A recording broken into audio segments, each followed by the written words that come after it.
Welcome to the Newsome MMA podcast, partnered with Heavy Duty Fight Management. I'm your host as always, Newsome, with your co-host John, and a special guest host this evening, welcoming back once again Daniel Levy. We're back after a 1 week break to break down the fight card of 2019 so far, which is UFC 236 from Atlanta, Georgia. First up, John, how you doing tonight, bro? How you doing, man?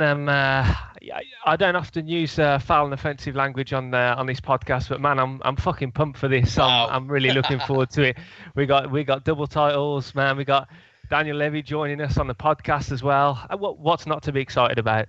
And Dan, watching the fights live from that fifth row, something tells me you're excited for this event, right? Oh man, so ecstatic. First of all, thank you guys very much for having me back on the show.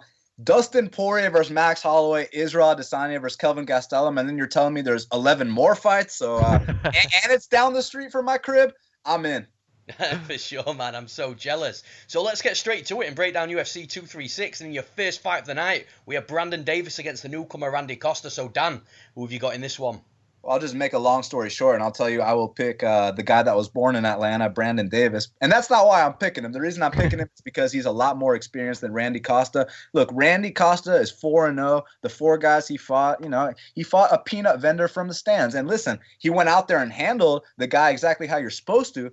But the reality here is he's never fought anything in his life. So I'm going to have to side with the experience of Brandon Davis. Will it surprise me if Randy Costa, who is actually Calvin Kattar's main training partner, comes out here and gets a win over Davis? Not at all. But I have to base this off what I have seen, and what I have seen is Brandon Davis has the more experience and the cleaner hands, so I'm gonna go with him to win this one. John, what about you? Have you got, man? Yeah, man, I'm following in the same suit with this one. As Dan's alluded to, man, Costa, he looks a beast against the guys that he's fought. He finishes them all quickly, pretty much in under a minute every occasion. But when you look at their records, man, 0-4, 0-0, 5-9, 0-1, these guys aren't UFC caliber that he's going up against. And then we've got Brandon Davis, again, as Dan said, he's an experienced guy. He's gone up against Magomed Sharipov in his last fight. He's got wins in Dana White's Contender Series. He's got a win in the UFC. He's had some tough fights in the UFC so far, but yeah, I think he's going to get that second W in the UFC here. I think he's going to use his experience. He's going to use those range of kicks, jabs. I think he's going to play it safe for the first round, and then I think he's just going to push his foot on the gas then and march on to a victory. And as Dan said, I wouldn't be surprised if Costa comes out flying, and he's got heavy leather, man, in those hands. He swings hard, but I don't think he's going to get the win here on his UFC debut. So I'm going with Brandon Davis to get the win. Yeah, I agree as well. And man, Randy Costa is something else. Like when you watch the tape on this guy, he's just winging bomb after bomb after bomb. You know, he is going to improve. He is still new to the pro scene in mixed martial arts. You know, he's got to tighten up that technique though, because at this level in the UFC, you can't just be rushing forward and just throwing the kitchen sink in every shot at your opponent. And you know, he could catch Brandon Davis. He has that style where he will just, like I said, just wing crazy bombs. And if one lands on the chin with a 4-ounce glove, you know, you're going to knock somebody out. But I've got to side with Brandon Davis in this fight. He's the more experienced fighter. He hasn't really set the world alight in the UFC, but he's had some decent performances. He didn't look totally out of sorts against Zabit last time out for him. And like I say, I just think it's the experience that's going to carry him through in this fight. You know, if Randy Costa is getting a bit too aggressive and winging those bombs at him, it wouldn't surprise me if Davis just level changed or clinched up or just did something to nullify Costa. And look, if he puts Costa on his back as well, you know, that's likely going to be a whole new scenario inside the cage for Costa being on his back and under the bright lights of the UFC on his debut as well. You know, we'll see how he would handle that. But yeah, I can't pick Costa in this fight. I am going to side with Brandon Davis. He's the more experienced fighter, and like I say, I think if things get a bit too crazy in there, he can change that pace of the fight, get the fight down, and really work on Costa. And in the next fight of the night, we've got Lauren Mueller against Poliana Botelho. Dan, who have you got? So what's interesting about this fight is that they're both coming off first-round submission losses. With Poliana, it was against what I consider to be a top 5 fighter on planet Earth in that weight class against Cynthia Calvillo, whereas with Lauren Mueller, now I mentioned how Cynthia's top 5. Lauren Mueller's last opponent was maybe top 500, right? Maybe top 50 because there's only 50 fighters in that weight class. But look, the bottom line is there's a significant difference in the level of competition these two have faced. And in this matchup, Poliana definitely has to be the favorite. The question is she going to perform like one? That's what I don't know. So Poliana has the harder kicks. Lauren Mueller has the better hands. Poliana obviously comes from that Nova União camp, and for women's MMA, they've been killing it over there. You know about Ketlin Vieira, and I mean men's MMA too, historically, just not lately, but historically, the great Jose Aldo, Hendon Brow back in his day. So, but Poliana Botelho, obviously when she kicks, makes those sounds, wah, wah, that's what it sounds like when she kicks. Lauren Mueller has those hands. I'm going to go with Poliana Botelho to land the harder shots over the 3-round duration. John, who have you got? Yeah, again, I'm making it 2-0 on the same picks here. I'm going with Botelho as well. Again, as Dan said, she's got that nice switch kick with the she digs that left shin into the body, and we've seen her get a couple of finishes. Obviously, the last win that she picked up against Kondo was as a result of one of those nasty body kicks and follow-up strikes, and we've seen her earlier on in her career as well in XFC get a win by kick to the body as well. And all she's got to be careful of, I think, is that Lauren Mueller flurry that she likes. She tends to just march forward with a 3 or 4 punch combination and throws everything into it. And if she can angle off and not just back up in a straight line and keep a distance for the duration of the 3 rounds, so I think she's going to land the harder strikes. I think she's going to kick from the outside. Obviously, just has to be careful of being taken down from any of those kicks. We saw that in the Calvillo fight, which eventually led to her losing via submission. But again, as Dan alluded to, Calvillo is a much tougher competition than Lauren Mueller at this stage in her career, and anyone that Mueller's come up against as well. But yeah, I'm going with Botelho to win this fight. I think she's going to win a quite comfortable decision. Yeah, I agree as well, and I think this fight is going to predominantly stay on the feet. I don't think Lauren Muller's going to want anything to do with the mat. I mean, last time out, let's not forget, she got submitted by a white belt, who then subsequently got a blue belt after the submission win. But yeah, I think it's going to be a stand-up fight, because I don't think Botelho's going to try and take it to the mat either. And although Botelho was a little bit disappointing last time out against Calvillo, she looked really gun-shy, but I feel that she was very concerned about Calvillo grabbing the submission and grabbing the takedown and looking for the submission on the mat, which is ultimately what happened. So she was rightfully concerned about that. But in this fight against Mueller, I don't think that she's going to have that takedown threat to worry about. So she's going to be able to just strike more freely, more openly, and just really sort of gauge a distance and put the pressure on Mueller. She's got to be careful inside boxing range, because Mueller has got the better hands, but I feel that the power, the aggression from Botelho can back Mueller up, and I think once Muller's getting backed up, her shots aren't going to be so effective at that point. And I don't think Botelho actually gets one of those trademark body kick finishes, but I do think she does enough over the 3 rounds, so I'm going to take Poliana Botelho to win via decision. Now in the next fight of the night, we've got Montel Jackson versus Andre Soukhamthath. Dan, who have you got? Well, I'm not going to waste anyone's time here. I'm going with the minus 525 favorite, Montel Jackson here. But what I will say is that Montel's a guy that I've actually been high on since before his UFC debut. He made his UFC debut with less than a year of pro experience, and he's been compared to Jon Jones. They've called him the bantamweight Jon Jones before. Also, he's got hands bigger than Ngannou, and I'm actually more impressed with his debut loss against Ricky Simon than I was with his first win against Keller, and I'll tell you why. He was in the worst possible position you can be in an MMA fight, which is back-mounted, fully sprawled out, face down, ass up, and usually when you end up in that position in a fight, it will be over shortly after, especially against a guy like Ricky Simon, who's a fucking excellent wrestler. But not with Montel Jackson. His arms are so long, he was literally able to hold the arms of Ricky Simon, so he couldn't land any punches. Then he gets out of the worst position ever. And, man, I mean, I'm very impressed with Montel Jackson. His composure, especially for a guy who, like I said, now it's been slightly over a year of pro experience. But when he fought Ricky Simon, it was less than a year of pro experience. I see the finished product of Montel Jackson being a title challenger at bantamweight, potentially a future champion. Now, as far as Andre Soukhamthath, he lives and dies by the counter. There's a reason that he's 2-3, 2-4 in the UFC, and he has a terrible history when fights go to decisions. It's because if he doesn't knock you out, chances are he's not going to land enough volume to win the decision. And Andre Soukhamthath, when you pressure him, he starts to blink his eyes. He starts to make all these facial expressions. And I really think that long reach of Montel Jackson will make him do that. And as long as Andre doesn't counter him with something big, I think Montel wins this fight pretty easily. John, who have you got? Yeah, I'm following in the same suit. I've got Montel Jackson in this one. Watching that Brian Kelleher fight back earlier on in preparation for this, I forgot how impressed I was. I think I actually picked Kelleher to win that fight, and man, he just absolutely starched him. And I think Jackson's got a really high ceiling. He looks composed in there, and as Dan said, he's only been fighting professionally for a short amount of time, but he looks like a guy who's really comfortable, really confident when he steps in there. He looks like a veteran in there. He doesn't look like someone who's only been competing professionally for such a short amount of time. And I think he's going to win this quite comfortably. I think he's going to utilize that long reach, that long snapping jab that he's got. And I think he's just going to I think he's going to beat Soukhamthath up, and I think he's going to stop him as well. I think it might be second, third round, but I've got Montel Jackson to win this fight via KO. Yeah, once again, I agree with you two as well.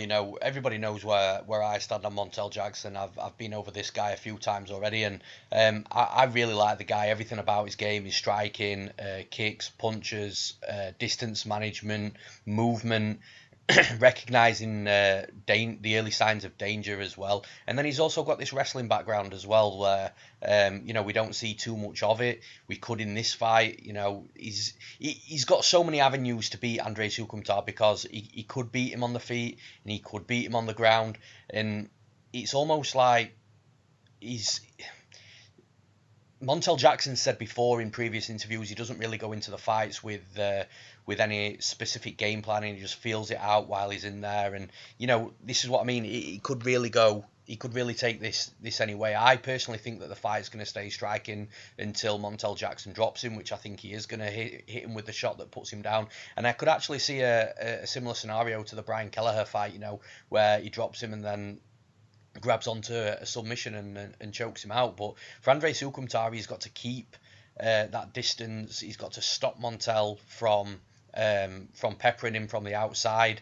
And when I say keep his distance, I just mean just manage his distance, move in and out at the right times, not allow himself to get tied up with Montel Jackson, because that could happen as well.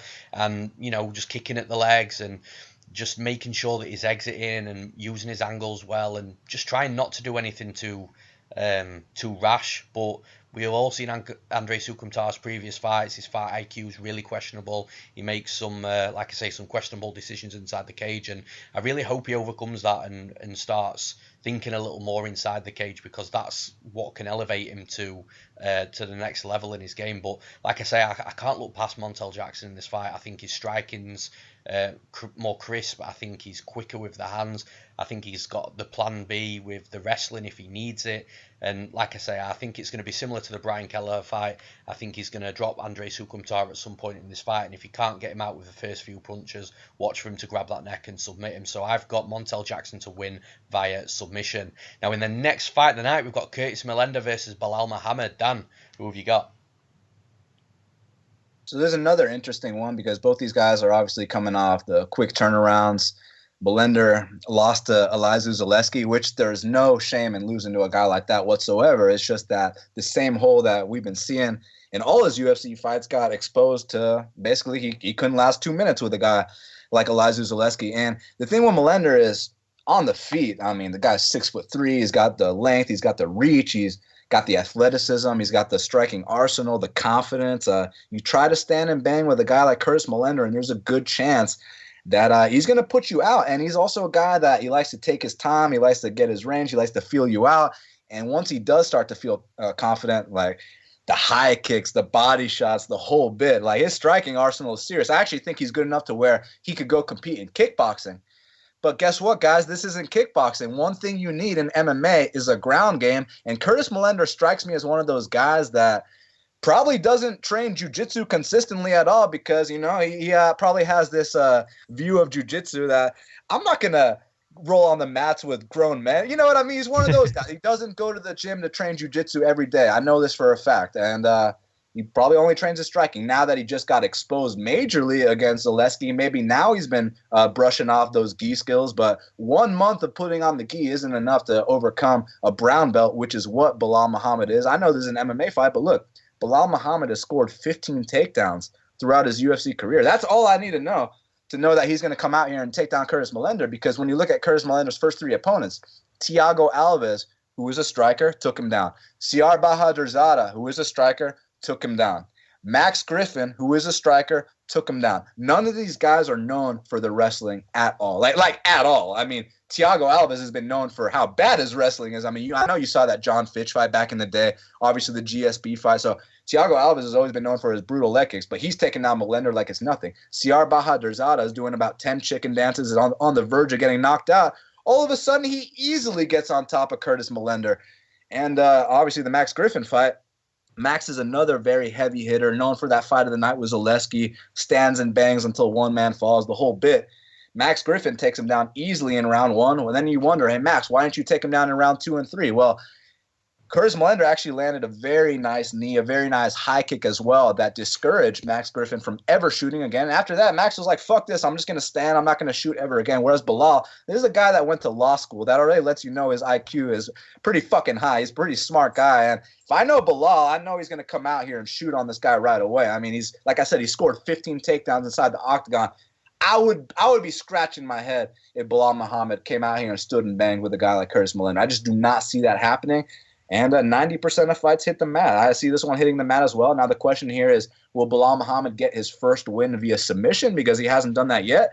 But that being said, look, when he took down a guy like Jordan Meehan and took his back, Jordan Meehan, I know for a fact Jordan Meehan trains jiu-jitsu every day, so of course he was able to fight the hands. Will Millender be able to? I'm not 100% sure. I think this Daniel Wanderlei brown belt can come out here and submit Millender, but if he doesn't, I see it being 3 takedowns. And what I mean by that is 1 takedown per round. He's not going to get back up, go out there and win a decision. So it's either going to be a submission or decision.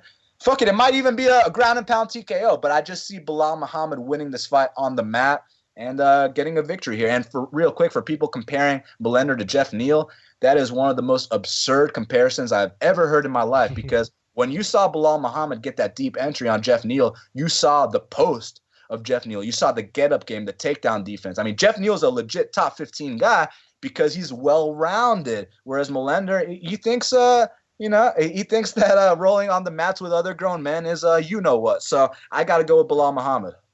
John, who have you got? Yeah, man, you know that I'm big on Curtis Millender, and we spoke before the Zaleski fight that he's got. We thought he had quite a high ceiling, and it all depended on his takedown defense, because that's been questionable in his previous fights, and man, it really got exposed in his last outing, and for that reason, and watching the tape on Belal Muhammad, I forgot how many takedowns Belal Muhammad has landed in his fights as well in the UFC, and yeah, that made me have a complete switch on who I was going to pick, and I am going as well with Belal Muhammad in this fight. I mean, he's a tough guy to put away. Vicente Luque's put him away.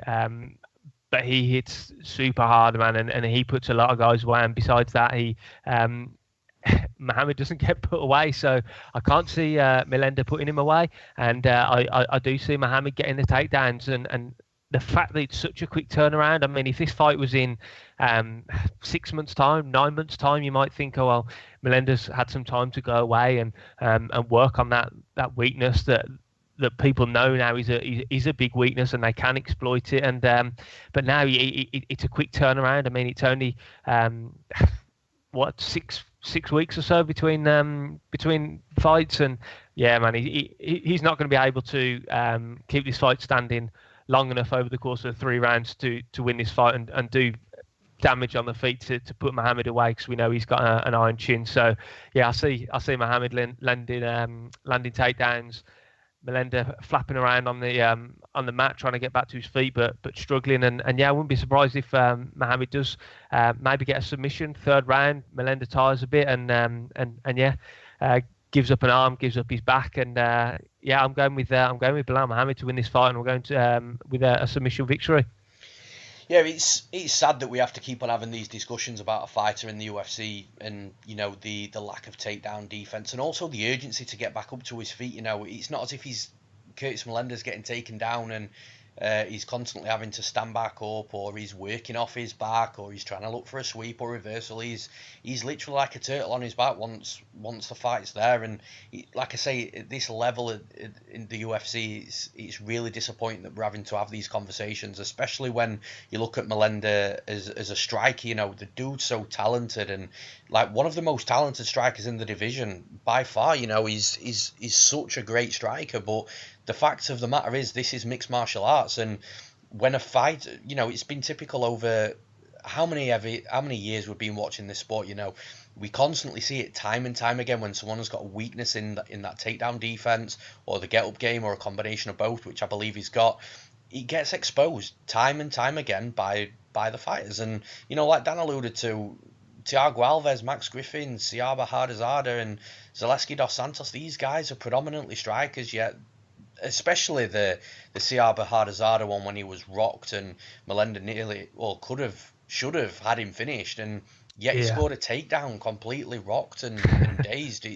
It was unbelievable to see, and like Dan said, I would be very surprised if Belal Muhammad came into this fight and just wanted to strike with him. I would be extremely surprised to not see him attempt a takedown, and I'll even go as far as saying I'd be extremely surprised if he didn't come out and the first thing he did was level change and take Millender down for this short night.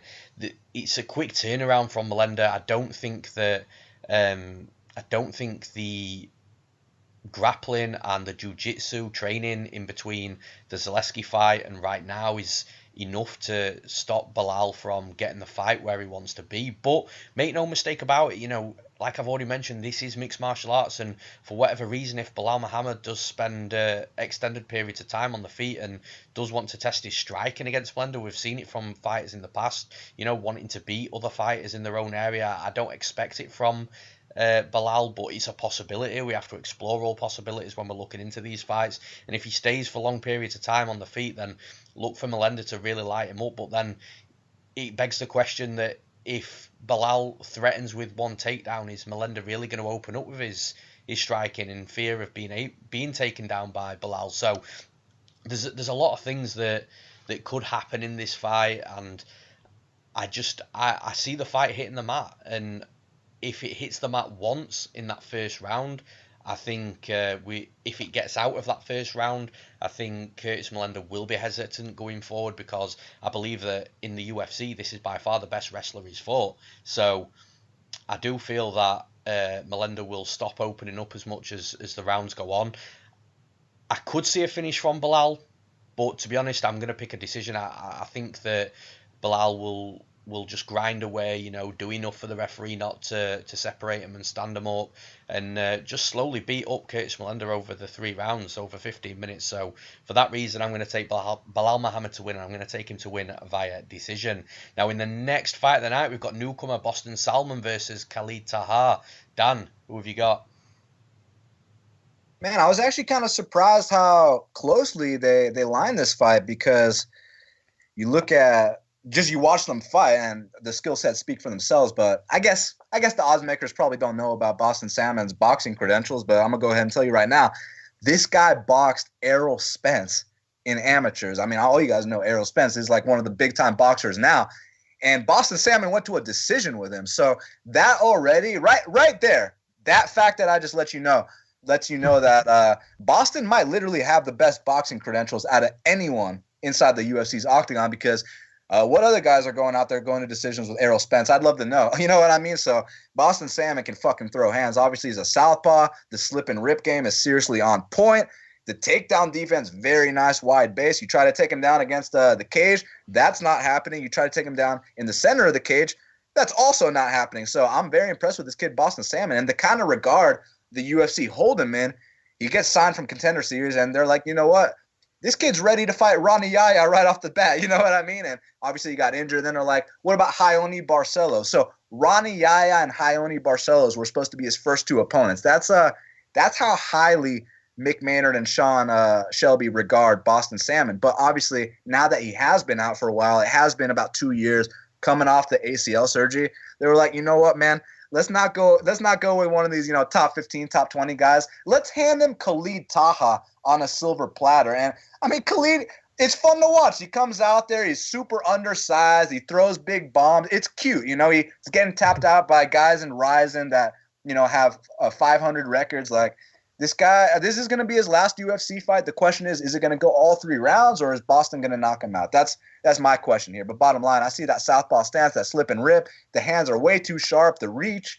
I just see him whooping on Khalid Taha. When Khalid tries to throw that low kick, he's going to get countered with a straight left. When Khalid tries to throw an overhand right, it's going to get ducked under, and he's gonna counter him with a 2 or 3 piece. So I just see Boston Salmon coming out here and putting on a clinic on Khalid Taha. John, who have you got? First and foremost, I just want to give a shout out to what an awesome name Boston Salmon is. I mean, come on, that's one hell of a name. But yeah, to be honest, I didn't know much about Boston Salmon. I saw him in the Contender Series. I'll be honest, I didn't really pay much attention back at the time. But when I was watching the tape back for this, and they mentioned straight away his previous boxing credentials, which Dan alluded to there. I mean, yeah, you could tell straight away when you were watching the fight. I mean, he's got some sharp hands, and yeah, I wouldn't be surprised with your comment, Dan, about him having some of the best hands in the UFC, man, because this guy can box, and I can't remember the exact figure of amateur fights that they quoted he'd had, but I remember thinking, geez, that's a lot of amateur boxing experience, and yeah, I mean, Taha, we saw in his last outing against Narimani, just got bullied around. Throwing those bombs, and Narimani was just level changing and taking down and just making his life a misery. And I think he's going to come in again, throw those heavy hands. He's not going to be able to compare hands with Boston Salmon. I think Salmon's just going to be far too elusive. He's just going to land over and over, and yeah, I think he's going to catch him with a nice counter at some point, and it's going to be lights out for Taha. So I'm going with Boston Salmon to win this fight, and I'm going with him to get the KO victory. Yeah, man, Dan, I'm just going to add to your fact with Boston Salmon as well, So not only did he fight IBF welterweight Errol Spence, he was also a national champion in America and ranked in the top 8 as well. So just to add to that, the dude's credentials in boxing are absolutely serious, as we've all now mentioned. But, man, he's so sharp on the feet, as you would expect from an ex-amateur boxer. I just love his striking IQ, when he's moving forwards, when he's the one aggressing, it's power shots. When he's the one on the back foot, it's combinations. And just that together, just knowing that when he's on the back foot, he'll land volume, and when he's on the front foot, he'll land power. Man, he just puts it together so well. And when I was watching tape back on him from the Contender Series, I was just like, wow, this dude is serious, man. And he hits hard. Like I said, he's quick. He's got volume. He's got good takedown defense. This is all attributes of a fighter that's going to go a long way, especially in the UFC. He's taken that loss, a loss that he shouldn't have taken. But listen, every fight is going to hit that first L time unless you're called Khabib Nurmagomedov. So it happens. And coming in against Taha obviously was undersized against Narimani in his last fight. That was up at featherweight. Taha is normally a bantamweight. This is back down at bantamweight. So I do see him a bit thicker than Boston Salmon, and I just think that Taha's going to run out of ideas inside the cage, because he isn't known for his wrestling. He isn't known for his grappling. Taha's known for like a karate style, coming in, winging bombs as well. So it's all about the movement and kicks and speed with Taha. But like I've already mentioned, when Taha's coming forward and he's trying to land on Boston Salmon, he's going to get caught with the counters.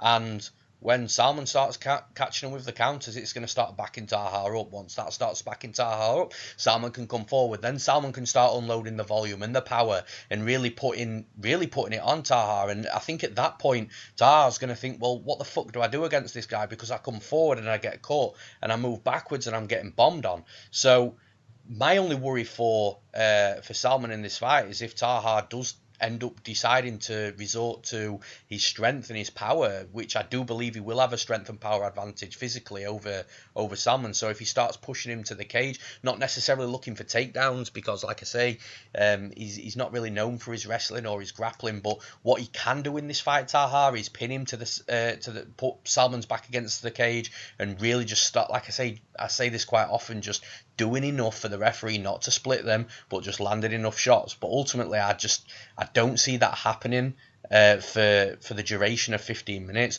Also, we saw in Salmon's last fight as well that when his back is against the cage, he'll create that little bit of space, enough space to just land some knees to the midsection and to the body. You know, a guy like Taha, who I believe is going to have a big cut down to bantamweight, with all that muscle mass, that's going to start draining the tank, and that's then going to make his strength decrease as well. Salmon will then start being able to exit, angle out, and then start piecing him up. So I just feel that wherever the fight goes, Taha's going to be in trouble in this fight. I'm not sure that Salmon puts him out, but one thing that does make me believe that that's a possibility is, like I've already mentioned, the weight cut.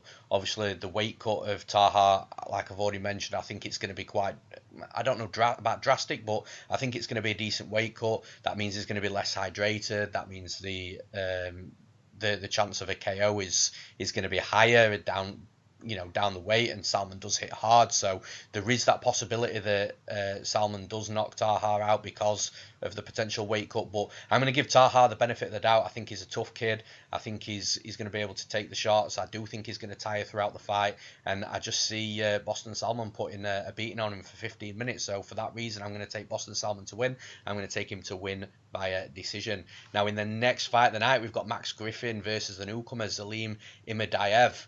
Dan, who have you got?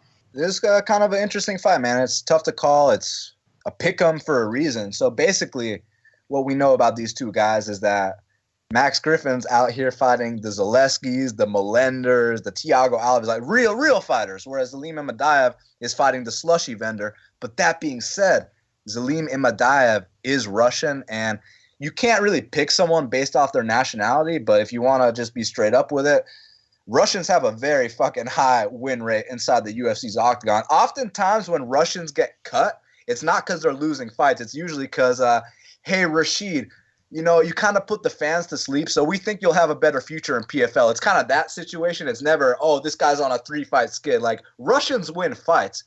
That being said, this guy's never fought anything in his life before. That doesn't mean he can't come out here and beat Max Griffin. He might be able to. He might rise to the occasion. He might actually be that good. It's really tough to call. Now, what's actually funny is that these two have sparred together, and I hear Zelim's a bit of a bully in the gym, because when you spar with someone, the first round, you're warming up, trade some kicks, get a feel for it, flow a little bit. I hear with Zelim, first round, he goes out there, throws a spinning back elbow, trying to knock guys out. So that's what we're dealing with here. And look, the guy's got power. He can wrestle against the competition he's been given. It's just what happens now that he steps up to a quote-unquote real fight. So I think this is one of the toughest fights to call. I'm going to go with Max Griffin via split decision just based off the experience. Will it surprise me if an undefeated Russian comes out here and wins a fight inside the octagon? No, it won't. John, who have you got? Yeah, for the first time tonight, I'm going to disagree, and I'm going to go with Imadaev to win this fight. I mean, I'll be honest, I don't know a great deal about this fight, so it's a bit of a I'm going out on a bit of a win picking him, but from what I've seen of him, man, I mean, this guy's got good hands. He puts people away. The guys who's fought haven't got the greatest of records. But I mean, his last fight, the guy was 16-8-1, so he's not fighting out and out bums. As Dan said, you can't really pick people based on a nationality or a region where they're from, but you also know that guys from Russia, they pretty much all seem to have a solid wrestling or sambo base, and they usually always have pretty good takedown defense. And from what I've seen from his hands, I think he's got the better hands than Max Griffin. Let's not forget about Griffin being robbed in that last fight against Thiago Alves. He should be coming into this fight off the back of a win, but yeah, I see Griffin trying to take him down, and I don't think he will be able to. Again, like I say, this is going out on a bit of a whim, just purely reputational based on on the region he's from. He could have an absolutely terrible takedown defense now, but yeah, from the hands that I've seen from the footage and things, I mean, he's dangerous. He puts guys away. I mean, every single fight of his has been finished. He can finish fights late on. I mean, fight against I'm not even going to try and pronounce his name, but back at Octagon Fighting Sensation back in 2017, he got a third round finish, several second round finishes, several first round finishes. So this guy can finish fights late on as well. He's not just a first round finisher with brute strength kind of guy. Again, would I be surprised if Max Griffin got in there, took him down? No, because as I say, I haven't seen a great deal of his takedown defense, but based it purely on the fact that I think he's going to be able to keep the fight standing, I'm going to go with Imadaev to win this fight. I think it will go to a decision. I think it will be close, but I see him getting the win. I see him landing the crisper strikes and getting the nod in the judge's eyes. Yeah, man, both guys hit hard. Both guys like a brawl. Both guys, they just like to get in there and scrap. And I think this is going to be one of the more fun fights to watch on the card, And that's actually doing this fight a massive service as well, because we've got a great card ahead of us. But like you've already mentioned, Zelim's hands are good. They're sharp. They're accurate. And he hits hard as well. But listen, Max Griffin can take a punch. He can take damage. He's taken damage in numerous of his fights, especially that Zaleski fight, man. How Zaleski didn't put Max away, and he's just absolutely beyond me, because he was out. He was pretty much out on his feet, and yet he still continued all the way throughout the fight. So Griffin's got a good chin. He's durable. He'll throw back as well. I'm not sure Griffin will get him down if he looks for it, but I could see the first guy out of both of these to get hurt to start looking for takedowns, and who that guy is, I'm not too sure. Now, Zelim, from what I've seen, has got decent takedown defense, so he can stall back up in the clinch, and he can work his way out.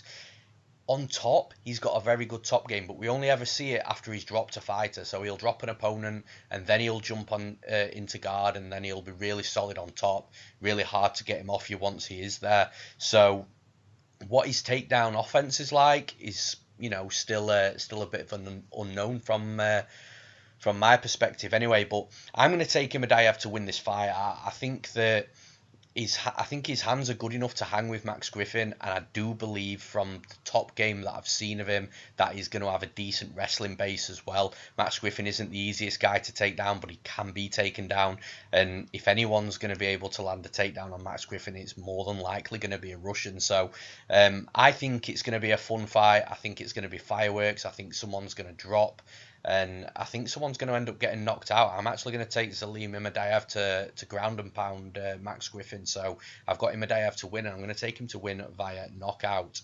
Now, in the next fight of the night, we've got Wilson Hayes against Alexandre Pantoja. Dan, who have you got?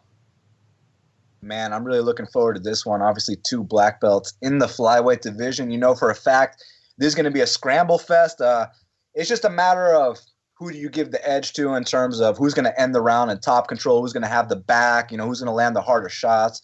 So what I think is that both these guys are going to take each other's backs. Both of these guys are going to get on top. It's just what's going to happen in the space when it is on the feet. And I just think that Alexandre Pantoja, he has obviously the youth.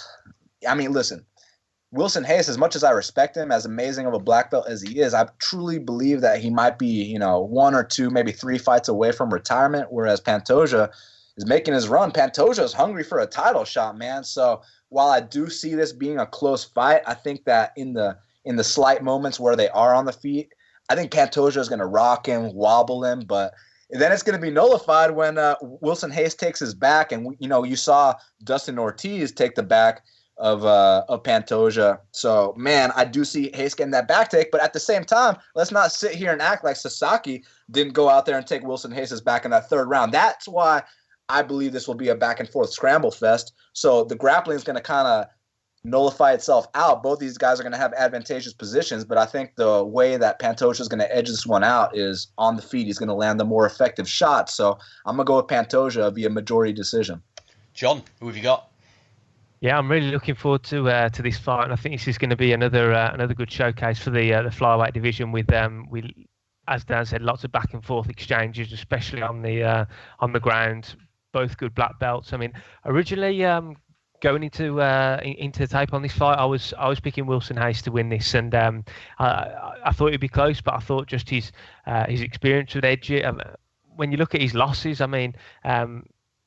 John Moraga, okay, but then before that, Henry Cejudo and Demetrius Johnson, and then his last loss prior to that was Usier Formiga back in 2015. I mean, this guy's fought the best of the best in the flyweight division, and yeah, he's still around kicking it with some badasses in that flyweight division. But yeah, man, I mean, Pantoja, he's an exciting guy. We saw that in the Sasaki fight. As soon as Sasaki took him down, Pantoja was thrown up the triangle, thrown up arm bars. He was working to scramble, working to switch positions, working to take the back, which he eventually did and got the rear naked choke. Let's not forget Sasaki as well. He's a very dangerous guy on the mat, and yes, I think this fight is going to play it very similarly. I think Hayes is going to take Pantoja down, but I think Pantoja will be able to scramble, maybe reverse position, get his own takedowns, and then yeah, I do think ultimately it does come down to who is the better guy on the feet, and I think Pantoja will be able to land the heavier shots. I think he'll be able to look the more impressive in the judges' eyes when the two are exchanging on the feet. I think a large part of this will be settled by who's on top come the end of the rounds. I think these rounds are going to be so close. I think there's going to be a minute or two on the feet, and then they're going to scramble on the mat, get back to the feet, and then whoever's on top come that final bell in each round, that could just sway in the judges' decision. So I think it's going to be a super close fight, but I am going with Pantoja to win this fight. I do think he'll be the better on the feet. I do think he'll be able to scramble back to his feet when he does get taken down. I do think he'll be throwing up submissions off his back and looking to reverse position at every possible opportunity. And for that reason, I think he will just nick it in the judges' eyes. I wouldn't be surprised again if it does go to a split decision. But yeah, I'm going with Pantoja just to edge this one and get the nod in the judges' eyes. Okay, so for me, all fights, well, not just for me, it's a fact, all fights start standing. And I think when the fight starts, I think there'll be a bit of a feeling out process. I think Pantoja has definitely got the better striking, more volume as well. So I think he's going to come out looking good from the get-go. I think he's going to start landing shots on Wilson Hayes. But from there, I think Hayes is just going to revert back to that, trying to get the fight to the mat, reverting to the wrestling. I think he's going to level change. I think he's going to try and take Pantoja down. I think he'll get Pantoja down. I think Pantoja will get back up. I think there's going to be scrambles. I think it's going to be a really fun fight. And ultimately, I agree with what you've said, Dan. You know, I think it is going to quite be nullified on the ground. I think they'll both do enough to not give either fighter an edge, even though both fighters have shown deficiencies in giving the back in previous fights. So I think they're both going to be able to get back up to the feet regularly, and that's where I think the fight is predominantly going to take place, on the feet. I think there is going to be momentary takedowns and momentary scrambles, but ultimately the fight is going to be won and lost on the feet. Now, I can see once the fight's back up to the feet that Pantoja is going to get the better of Wilson Hayes. I think he's going to be landing the more shots on Hayes, and I think Hayes is just going to keep reverting back to the level change and looking for the takedown. The problem is, the longer the fight goes on, the more Wilson Hayes will tire.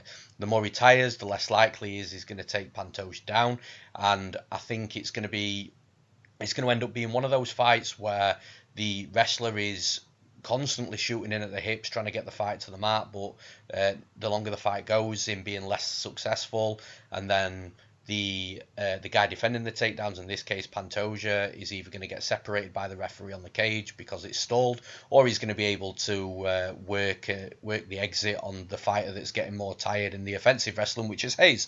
And then at that point, it's going to revert back to the striking again, and this is where I feel that, like I've already mentioned, the fight is going to be won and lost. I just think Pantoja's going to keep landing the better shots. I think if it does hit the judges' scorecards, I think in their eyes they're going to see a tiring fighter later down later down the stretch in Hayes, and I think they're going to see a fighter taking over in Pantoja. It's going to look better in their eyes, but ultimately I do think that Pantoja is going to find a finish on the from the feet, and I think it's actually going to be a similar prediction to what I gave of the Montel Jackson and Andre Soukhamthath fight. I think Pantoja is going to land something when Hayes is a little bit more tired further down the stretch. I think it's going to drop Hayes. I think Pantoja is going to take a back, and I think he's going to choke him out. So I've got Alexandre Pantoja to win. I'm going to take him to win via submission. Now in the next fight of the night, we've got Jalin Turner versus Matt Frevola. Dan, who have you got? This is another interesting fight. I actually do agree with it being a pick'em. I know a lot of people think that Jalin Turner should be a bigger favorite here, and I respectfully disagree. Now, if Jalin Turner comes out and steamrolls Steamroller Frevola in the first round, then hey, maybe you guys were right. But man, I got to disagree because, first of all, I think that Jalin Turner has a massive chin issue, and it's not just because he fought the great Vicente Luque and this and that, was a top 15 guy. It ain't even about that. This kid was KO'd stiff in amateurs, KO'd brutally in 2016, KO'd dead in 2017, and then you guys saw the brutality that took place in 2018. So it's been a trend every single year. This guy gets knocked out cold. Look, he's got all the physical tools. He's got the 78-inch reach. He's 6'3", the athleticism, all that. But man, his chin is such a liability, and he just takes so many unnecessary shots. You go back to that fight against Max Mustaki on Contender Series, and Max Mustaki's that guy that you're supposed to style on him, and we'll give you a call to join the UFC. Well, he did style on him, but man, what's up with all those overhand rights that he's eating on the chin? That's just like, man, you should not be taking these kind of unnecessary shots.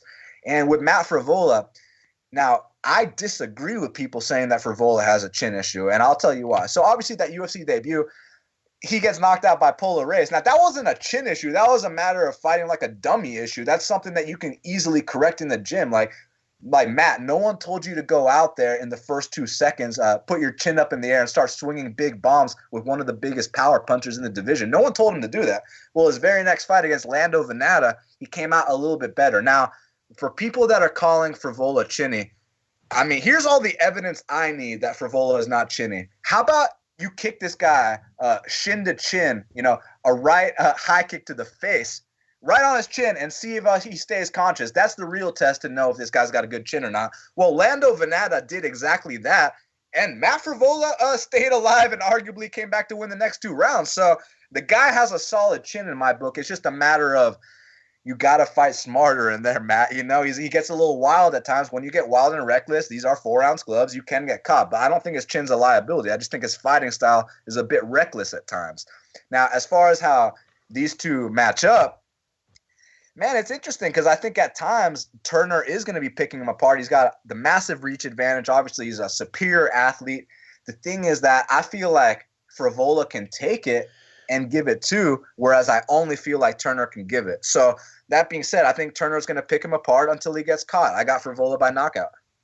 John, who have you got? Yeah, this is going to be an interesting fight.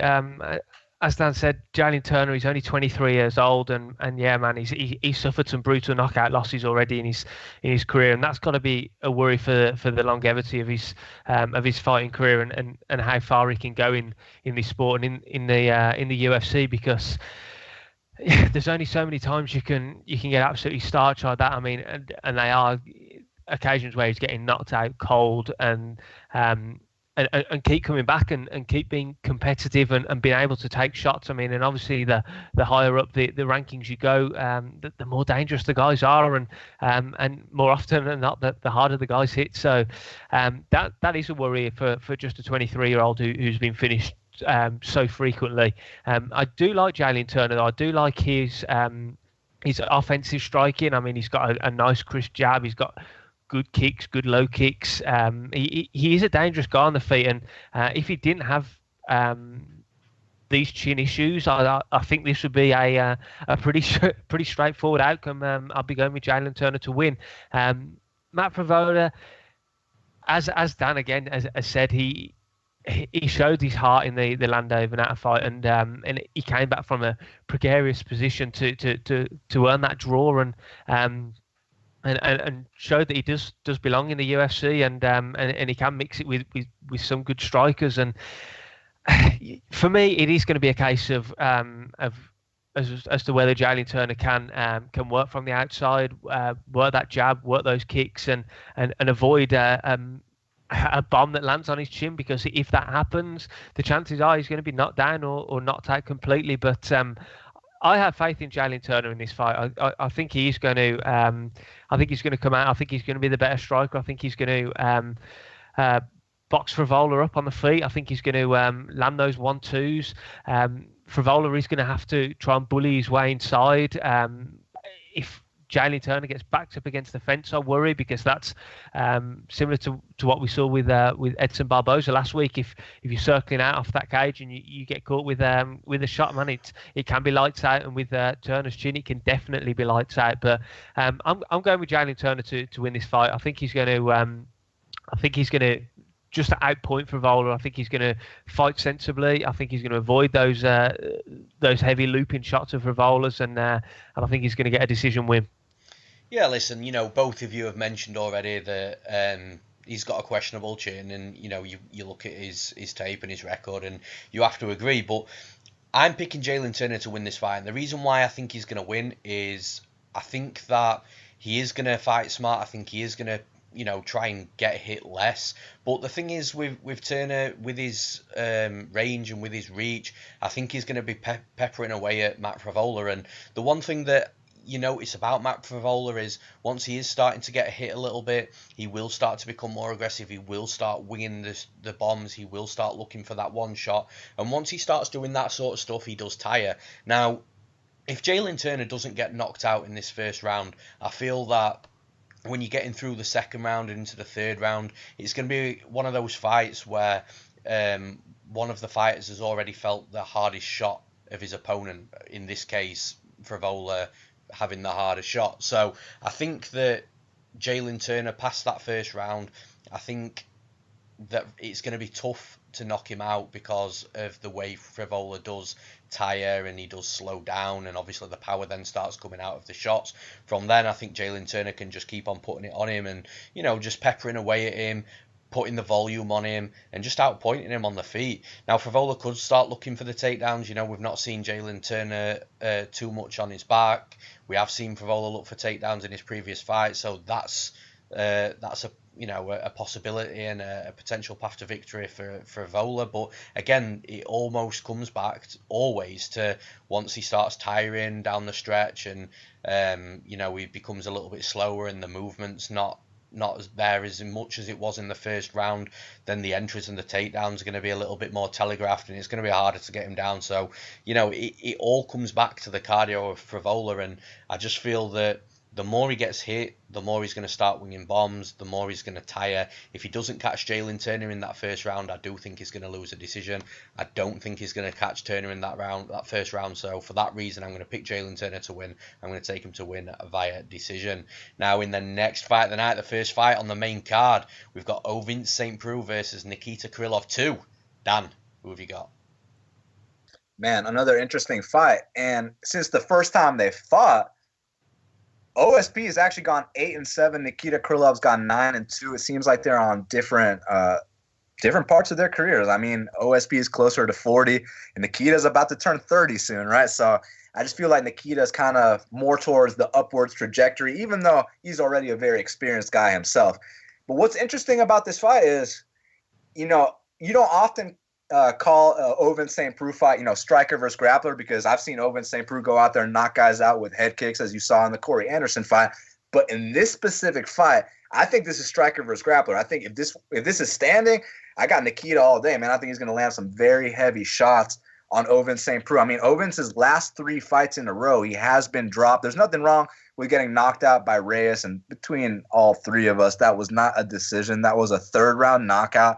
There's no shame in losing to a guy like Reis and even Latifi, who, was a top 10. But, dude, you're getting dropped by Tyson Pedro, too. Like come on, man. So I definitely think Vince is towards the end of his career. I'm a fan of Ovince St. Preux, man. He's one of these guys that he's a very opportunistic finisher. It doesn't look the prettiest, but he gets on top of guys and he's pulling out these very funky submissions. So I enjoy watching him fight, but I cannot ignore the fact that he has slowed down. Now, with Nikita Krylov, obviously it's very fun watching him on the feet, man. The way he mixes in those high kicks. And he has a history in Atlanta, Georgia when he knocked out Ed Herman at UFC 201 with a high kick. So he already has good, juju or karma, whatever you want to say it, whatever you want to call it. He's got good positive vibes at Phillips Arena, the State Farm Arena. That's what they call it now, downtown Atlanta, Georgia. He's been there before and knocked someone out. Now, as far as this matchup, is Ovince going to take him down? And if he does take him down, what's going to happen there? Well, let's refer back to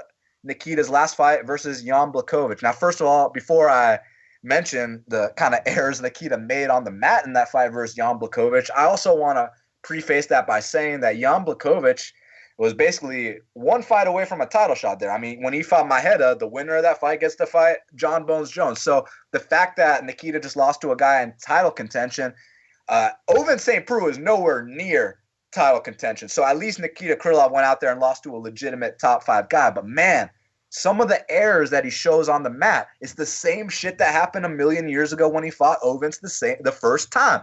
When he got taken down, he goes for that guillotine, and he doesn't have control of the body with his legs, but he's still holding on to the neck. That's where the Von Flue choke comes in. So if Ovince gets a Von Flue choke here, I'm not going to be surprised because it doesn't seem like Nikita has made that big improvement on the mat.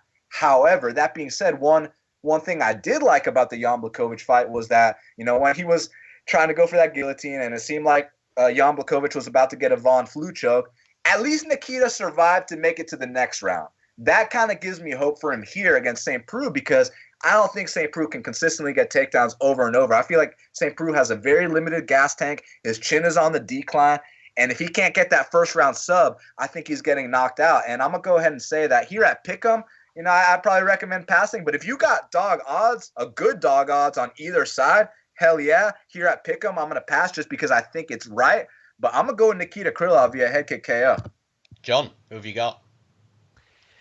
Yeah, this is for me. This is quite a tough fight to call because you never really know what you're going to get with Nikita Krylov because he does have the tendency to make some strange decisions in the when he's in the cage and those decisions ultimately cost him.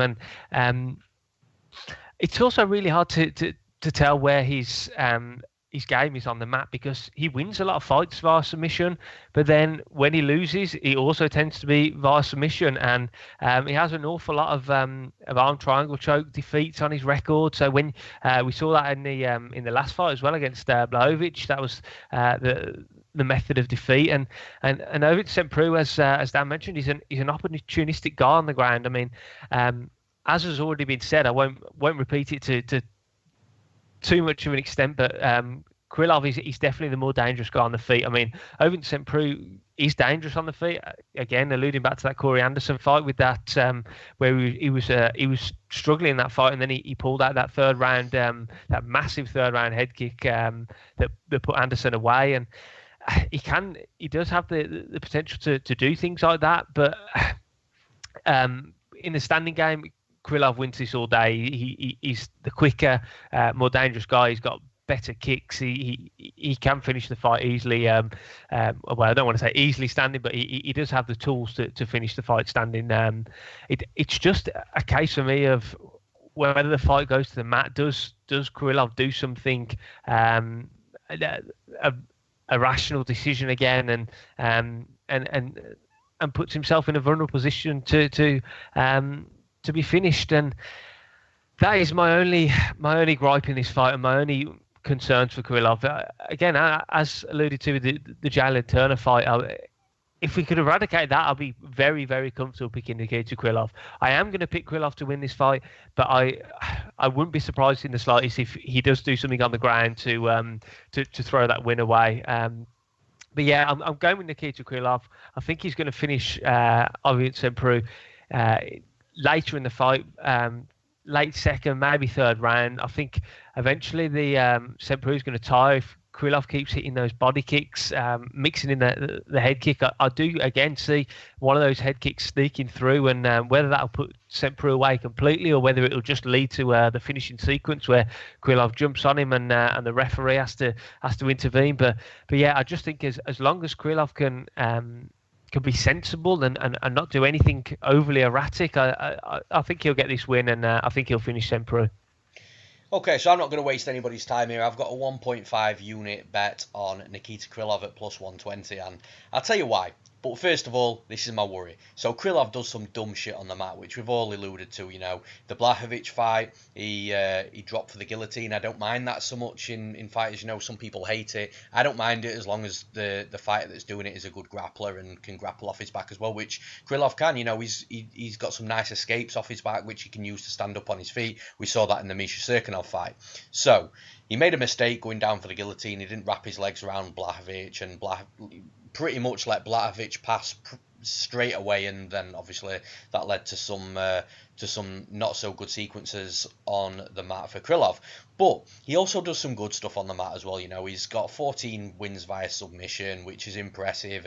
And again, like I've just said in the Cirkunov fight, he was showing that he can escape off the bottom. He can stand back up, and he's got some takedowns himself. You know, we saw him take Jan Blachowicz down in that fight. So for some of the dumb shit he does on the mat, he is a good grappler as well. And let's not forget, you know, we know Ovince and Preux von flued him back in the day, and that was how he lost that fight. He held on to that guillotine for way, way too long and paid the price. But listen, that was the first von Flue choke out of the many that OSP's got in the UFC. So that came as a surprise to, I think, everybody, including Krylov himself. You know, nobody really had seen a von Flue choke at that stage for many, many years. So that was a surprise itself. I would be very surprised, now we know what we know about OSP, to the point where people are changing it to the Preux choke, you know, changing it from von Flue. So people know what OSP is looking to do on the mat if you hold on to that next. I would be surprised if Krylov did that.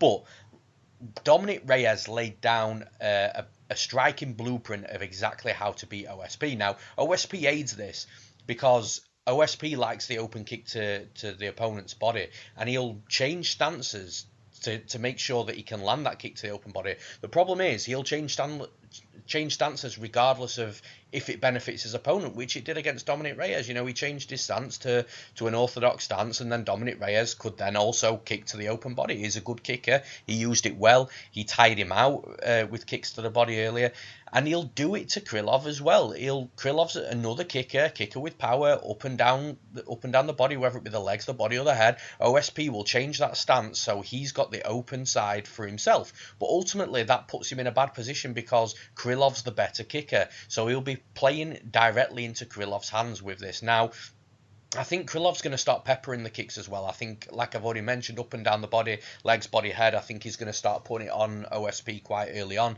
He'll probably be on the back foot while he does it, because I think OSP will be more imposing, and I think it'll lead to OSP starting to look to take the fight to the mat, and he might get one or two takedowns momentarily. As long as Krylov lets go of that neck once he gets taken down, I think he can get straight back up to his feet, and that's what I think is going to happen for the first couple of takedowns, to the point where OSP will, you know, start expending too much energy trying to get him down and keep him down, and then Krylov's takedown defense will slowly start getting better throughout the fight. And I don't think what OSP will do on the mat, if he should get him there, which I think he will a couple of times, will be enough action to start swaying the fight towards himself. And if it hits the scorecards, I don't think the fight will be won and lost on the ground. I think the fight's going to be won and lost on the feet. I think the common theme between all three of us, after hearing both of you, is this head kick. I also think Krylov's going to land a head kick as well. I think he's going to land more volume on him. He's got nasty power, deceiving power. I think he could also potentially land a knee close in the clinch as well, but I think he's going to tire OSP out with kicks to the body, and I do think one of them head kicks is going to get through. I think he's going to knock OSP out. So I've got Nikita Krylov to win. I'm going to take him to win via knockout. Now, in the next fight of the night, we've got Alan Jouban versus Dwight Grant. Dan, who have you got? Man, I'm really looking forward to this fight a lot. And real quick, I just want to call out anyone that gives Alan Jouban shit for being a model real quick. And the reason why is because, you know, people are, you know, they always like to bring up, oh, he's a model, this and that, as if he fights like a, you know what. But the reality here is, Alan Jouban fucking throws down every single time he fights. That guy comes to fight, man. So, I feel like if you're criticizing Elias for being a model, okay, because that guy, you know, he makes a career out of kicking the air. Criticize Elias for being a model. But you got guys like Shaman and Alan Jouban who are models. Those guys fight like men. So I feel like stop criticizing Alan Jouban for being a model, please. That being said, this model can fucking fight, man. This guy kicks hard as hell. He's experienced. He's been in there with a lot of guys. I mean, Jouban's about to turn, 37, 38? He's had a great career, man. He's had a great run. I really enjoy watching him fight, from his UFC debut against Seth Brzezinski, which was a knockout of the night, to his last fight against Ben Saunders, which was fight of the night. So Alan Jouban is a guy that I will always enjoy watching fight. But there is a bit of a flaw in Alan Jouban's game, and that is his chin, man. He gets wobbled every single fight, man. And I'm not just talking about lately. I'm talking about since his UFC debut against Seth Brzezinski, where he did get dropped, to his last fight against Ben Saunders, where, man, he was looking off to the crowd at certain points, right? So Jouban is, man, he's so damn chinny, and now we're dealing with a guy in Dwight Grant who is a one-punch knockout artist. I mean, when Dwight Grant connects clean on these guys, they don't just get wobbled. They go out, they get launched out cold, stiff, mouthpiece going halfway across the cage, right? So, man, that already tells me that Jouban needs to be on his P's and Q's. Now, let's talk about this auto fight real quick. So, first of all, I'm not one to cry robbery, but that was a disgusting robbery. That shit was 30-27 Dwight Grant. So the fact that they scored that for Otto, I mean, look, it was in Milwaukee. Zach Otto's from Milwaukee. It was a hometown decision. I don't think the UFC have many events there. I get what happened. It was a bullshit decision. But let's talk about the dynamic of that fight. Did Zach Otto come to fight against Dwight Grant? No, he didn't. He didn't exchange in any pocket exchange. He didn't throw any hands whatsoever. He just basically ran away, switched his stance. He literally did nothing the whole time. They gave him the fight. Well, I'll tell you someone who's not going to do nothing. Alan Jouban. Alan Jouban is going to give Dwight Grant the fight he wants, because Alan Jouban, he can't help himself. This isn't a guy that humps your leg. This isn't a guy that makes the crowd boo. Alan Jouban comes to fight every single time, and that's going to lead the openings for Dwight Grant to get off on those big counters, man. Dwight Grant is a heavy knockout artist, all about the counter. And, man, I hear people comparing this fight to Mike Perry versus Jouban, which I think is an absurd comparison. I mean, what do Mike Perry and Dwight Grant have to do with each other? Absolutely. What, they both knock people out? I mean, Dwight Grant is way more athletic than Mike Perry. Dwight Grant has a 78-inch reach, and obviously we've seen it hasn't really panned out for Mike Perry that well. Well, Dwight Grant's a guy that's in there training at AKA every day with guys like Cormier, and this is what's most interesting to me, is that he's had the Jouban-type look many times, because Luke Rockhold was actually Dwight Grant's main sparring partner for about 5 years. And what does Luke Rockhold do? He's a southpaw like Jouban. He loves the left kick like Jouban. He doesn't have the best boxing like Jouban, and he's chinny like Jouban. So basically, Dwight Grant has had a bigger Rockhold for over 5 years. Basically, Dwight Grant has had a bigger Jouban to work with for about 5 years. So now that he gets this test here in the octagon, I think he's going to pass it with flying colors. I think he comes out here and knocks out Alan Jouban. John, who have you got? Yeah, again, this is another fight that I changed my mind on when I was watching some of the tape back. I mean, Dwight Grant, I think he's I'm going to call him a slow burner, because although he did win that Otto fight, he didn't technically win, but we know he was robbed and he should have won. He didn't overly impress me. I don't know whether it was octagon jitters getting in there for the first time or what, but he didn't really impress me. Then he fought Carlo Pedasoli. I'm not massively high on Pedasoli. I no offense to him, but I don't think he is UFC caliber. And he looked okay up until obviously he absolutely starched him in the last second of the first round, Dwight Grant. But I think he's just going to go from strength to strength here. And yeah, I mean, Jouban is the type of fighter that will just stand there and trade with you. He'll march forward. He won't be afraid to exchange hands. And we saw that in the Ben Saunders fight, and Ben Saunders was landing on him. And I mean, Ben Saunders' best years were way behind him now, unfortunately. And yeah, he gets hurt. I mean, Gunnar Nelson hurt him. Nico Price hurt him. He gets rocked frequently when he competes because of his style. And yeah, I just think I think Dwight Grant, as we saw in that Pedasoli fight, he has got one-punch knockout power. We saw that knockout come off Pedasoli looking for that head kick. Jouban has to be careful, because he does like to throw the head kick, and he can easily get caught with another similar big shot from Grant while he's attempting to throw that strike. And yeah, I just think I think this fight's going to be a bit of a war as long as it lasts. But I do think eventually Dwight Grant will be able to rock Jouban and will be able to put him away. And yeah, I do think Dwight Grant can go quite far in the division as well. Like I said, I wasn't overly impressed with that Otto fight, but I think that was more octagon jitters, and I don't think that is the actual Dwight Grant and the actual level of his ability that he's capable of. And training with the guys at AKA, he's only going to get better and better. We know what kind of beasts training in the same camp as him, and yeah, I just think he's going to be too much for Jouban in this fight. I think unless Jouban fights sensibly, which he very rarely does, then it's not going to end well for him. So yeah, I'm going with Dwight Grant to win this fight, and I think he's going to put Jouban away with strikes in the second round. Yeah, I like Dwight Grant too, and part of me watching tape, I want to see him move forward more and really start to be the aggressor. But the bottom line is he prefers to fight on the back foot, and he's a counter striker. And against Zach Otto, again, you've already mentioned it, Danny. He didn't come to fight that night.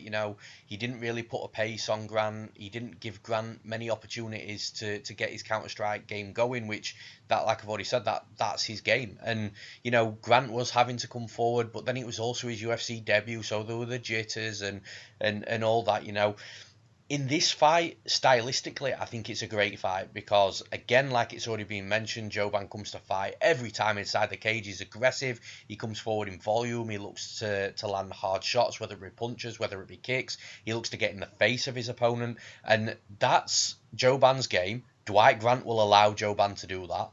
And Dwight Grant will enjoy that because Jouban will be playing into his game too. So it's almost inevitable for me that there's going to be fireworks in this fight and they're both going to be landing heavy leather. And for me, you have to favour Dwight Grant in that spot because we've seen time and time again Jouban getting hurt, rocked, dropped, knocked out, and it's not going to get any better for him. The dude's 37. He's only getting older. His chin's only going to get worse. He's got other aspirations now as well. So you listen to interviews. As soon as this fight's done, he'll be flying over to somewhere in America to start filming a new film. Listening to his interviews as well, he's down about getting injured from his last fight, even though he won against Ben Saunders, a fight that he should have been looking a lot better in. By the way, his head's telling him that he's lost a little bit of momentum even though he won because of the time off that he's had, and then obviously he's had the multiple injuries. You start adding the mental game up, which everybody knows that I rate the mental game very highly in this sport. So you add the mental game to it, then you add the injuries, then you add the chin, and then you add the age, and then you add the stylistic matchup, and we know that Dwight Grant's knocking dudes out cold inside the cage. So to me, it's all adding up to a Dwight Grant knockout. The problem is if Dwight Grant doesn't land that one counter shot, which I do find it hard to see that he doesn't, but if he doesn't and Jouban does fight a little bit smarter, Jouban does just put the volume on and a little bit of power here and there, I think if it goes to a decision, Jouban's going to be the one looking better on the scorecards. I'm not ruling out a Dwight Grant victory on the scorecards, but you have to think that if Dwight Grant is going to win a decision in this fight, it's going to be probably because he's lost some of the rounds, but then he's dropped Jouban and maybe won that round back. But then if he's dropping Jouban, the chances are he's knocking him out. So this is what I mean. I think if it goes to a decision, it's going to be sketchy if you're backing Dwight Grant. But I think Dwight Grant knocks him out. I'm taking Dwight Grant to win, taking him to win via knockout. And in the next fight of the night, we've got Eryk Anders versus Khalil Rountree Jr. Dan, who have you got? Well, what's interesting about this fight is anyone that's ever heard me break down a Khalil Rountree fight, you're probably expecting me to come out here and really criticize him and, say some funny things. But actually, man, despite the fact that Khalil Rountree's lost 2 of his last 3, I actually think he's been making improvements. Let me explain what I mean. So you watch his fights against Andrew Sanchez and Tyson Pedro, and it's almost it's embarrassing how bad his ground game was in those. Obviously, against Andrew Sanchez, he can't get back up. He's telling his mom to shut up in the crowd. Like, dude, come on, right? And then the Tyson Pedro fight, like, he's got you pinned up against the fence. Like, you don't even have the whiz or the overhook. Instead, he's trying to go for a headlock. It's like, dude, like, you need to put in some serious work on the mat before you come back into the octagon. Well, let's fast forward to the fight against Michal Oleksiejczuk, who in my opinion is one of the top 3 or top 4 prospects in the 205-pound division. Well, when Michal Oleksiejczuk took him down, all of a sudden Khalil's backing up into the fence and getting back up. He got up from all the takedowns there. So I was like, okay, that shows me that Khalil has been making improvements. Despite the fact that he lost the fight to a much better guy that night, it wasn't the same. It wasn't the Curtis Millender type ground game that he showed against Andrew Sanchez and Tyson Pedro. This was actually an improvement from Khalil Rountree in that McCall fight. So that right there, I was like, all right, like much respect to Khalil for that. The Gokhan Saki fight, we don't got to talk about that. But Johnny Walker, like getting knocked out by a guy who, in my opinion, will be fighting for a UFC title within the next year or two, there's no shame in that. Now with Eryk Anders, what's interesting about this fight, about this matchup for me is that on the feet, man, Khalil is way faster than Eryk Anders. He has a significant speed advantage on the feet. And so Eryk has to either hope that he can catch him with a shot, or he's got to close that distance and use the blueprint that's been showed, over and over on how to beat this guy, which is to get him down to the mat.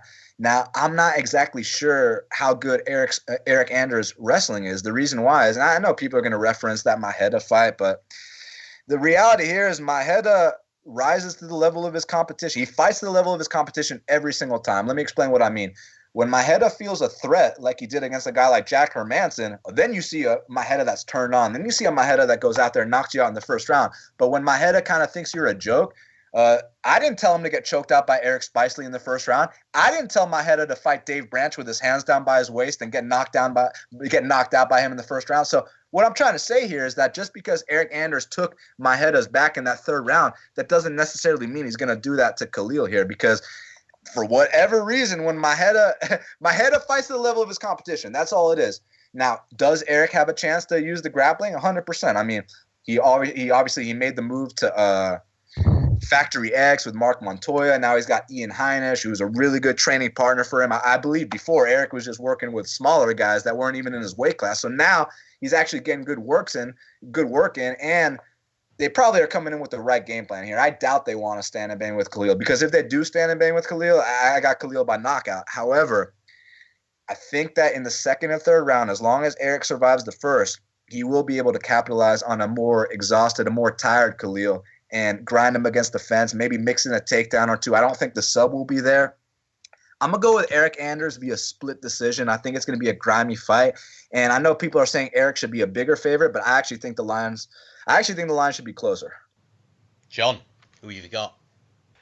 Dan's pretty much just taking the words right out of my mouth, so I'm going to keep this pretty short and sweet. I mean, Rountree is a dangerous guy on the feet, and I think if the fight does remain standing, then I think he could finish Anders quite possibly. And yeah, we've seen he's got those heavy hands, but yeah, we have seen also that his weakness is his ground game, and he is making steps to improve that. You can see that, but he still isn't really at a level that you'll be comfortable enough to back him anyway. Well, me personally, because I just don't trust the fact that he will be able to stuff the takedowns and when he does get taken down, get back to his feet often enough to win the fight. So yeah, I'm going with Eryk Anders in this fight, and yeah, again, as Dan said, as long as Anders can see out the first round, I think he can make this fight scrappy. I think he can clinch up. I think he can. I think large proportions of this fight will be in the clinch, up against the fence, with both guys dirty boxing and Anders just working, pressing on Rountree and tiring him out, because we've seen Rountree tire as well, and yeah, I think he's just going to make it as ugly and as difficult and as hard work for Rountree as he possibly can. And if he does come in there with the crazy game plan just to stand there and see who the better striker is out of the two, I think it could be a tough night for Anders. But I think he's too smart for that. I think he'll be wise to Rountree's weaknesses. He'll be wise to his strengths. He'll make this fight ugly. He'll go for the takedown. He'll go to clinch, and yeah, I think he's just going to nullify Rountree's early striking prowess. And And and just wear him down for the entirety of the 3 rounds. So I think it's going to be a relatively comfortable decision victory to Eryk Anders. First and foremost for me, I think Eryk Anders is a lot better at light heavyweight than he is at middleweight. You know, you look at the Eryk Anders that fought Thiago Marreta Santos, and then you look at the Eryk Anders that fought Elias Theodorou, and it's just 2 completely different fighters, man. You know, I genuinely think that light heavyweight is much better for him. Now, when all's said and done in this fight, I think it's going to come down to who's got the better cardio. And the reason I say that is because I think, again, at light heavyweight, I think Eryk Anders has got a decent chin. You know, he was taking some shots from Marreta Santos, and we know that he doesn't hit like a feather. So I think that Khalil Rountree is going to land 1 hard shot on Eryk Anders. And I think from that hard shot, Eryk Anders is going to think, fuck, okay, right. Now I know that his weakness in his game is his wrestling, his takedown defense, and his get-up game, as we've already mentioned, as all 3 of us have mentioned. You know, Khalil Rountree is making improvements, but I don't think that it's going to be enough yet. And I think once Eryk Anders feels that hard shot from Khalil Rountree, I think his chin will hold up in that scenario. And I think from then on, he's going to press the pace, he's going to close the distance, he's going to make sure Khalil can't land another hard shot on him. I think whether he gets takedowns or not, he'll push him up against the cage, he'll grind on him, he'll level change, he'll be looking to make Khalil defend takedowns. I can see the momentary takedowns getting completed from Anders, but then I think Khalil will bounce back up. That'll be of detriment to Khalil, because that'll just be emptying the gas tank a little bit more from himself. And I just think we're just going to see a rinse and repeat from Eryk Anders. I think even if the referee splits them, if there's not enough going on, I think Anders will close the distance straight away. I think he'll look to just make Khalil work in the clinch, in the grind, just so much that it will just drain the cardio of Khalil. I think Eryk Anders by far has got the better gas tank, especially at light heavyweight, than Khalil. You know, Eryk Anders is cutting less weight. We have seen Khalil gassed in previous fights, so I just think the longer the fight goes on, the easier it gets for Eryk Anders. If, again, like Dan's already mentioned, if he gets out of that first round, I think it's just going to be a little bit easier for Anders as the fight goes on. I think as the fight does go on, the more Khalil will tire, the more he tires, I think the easier the takedowns will come. I think once the takedowns are there, when Khalil is gassed, he's not going to be able to stand back up as easily. And I think Eryk Anders is just going to grind his way to a decision. So I've got Eryk Anders to win, and I'm going to take him to win via decision. Now, in the co-main event of the evening, the interim welterweight championship, we've got Kelvin Gastelum versus Israel Adesanya. Dan, who have you got?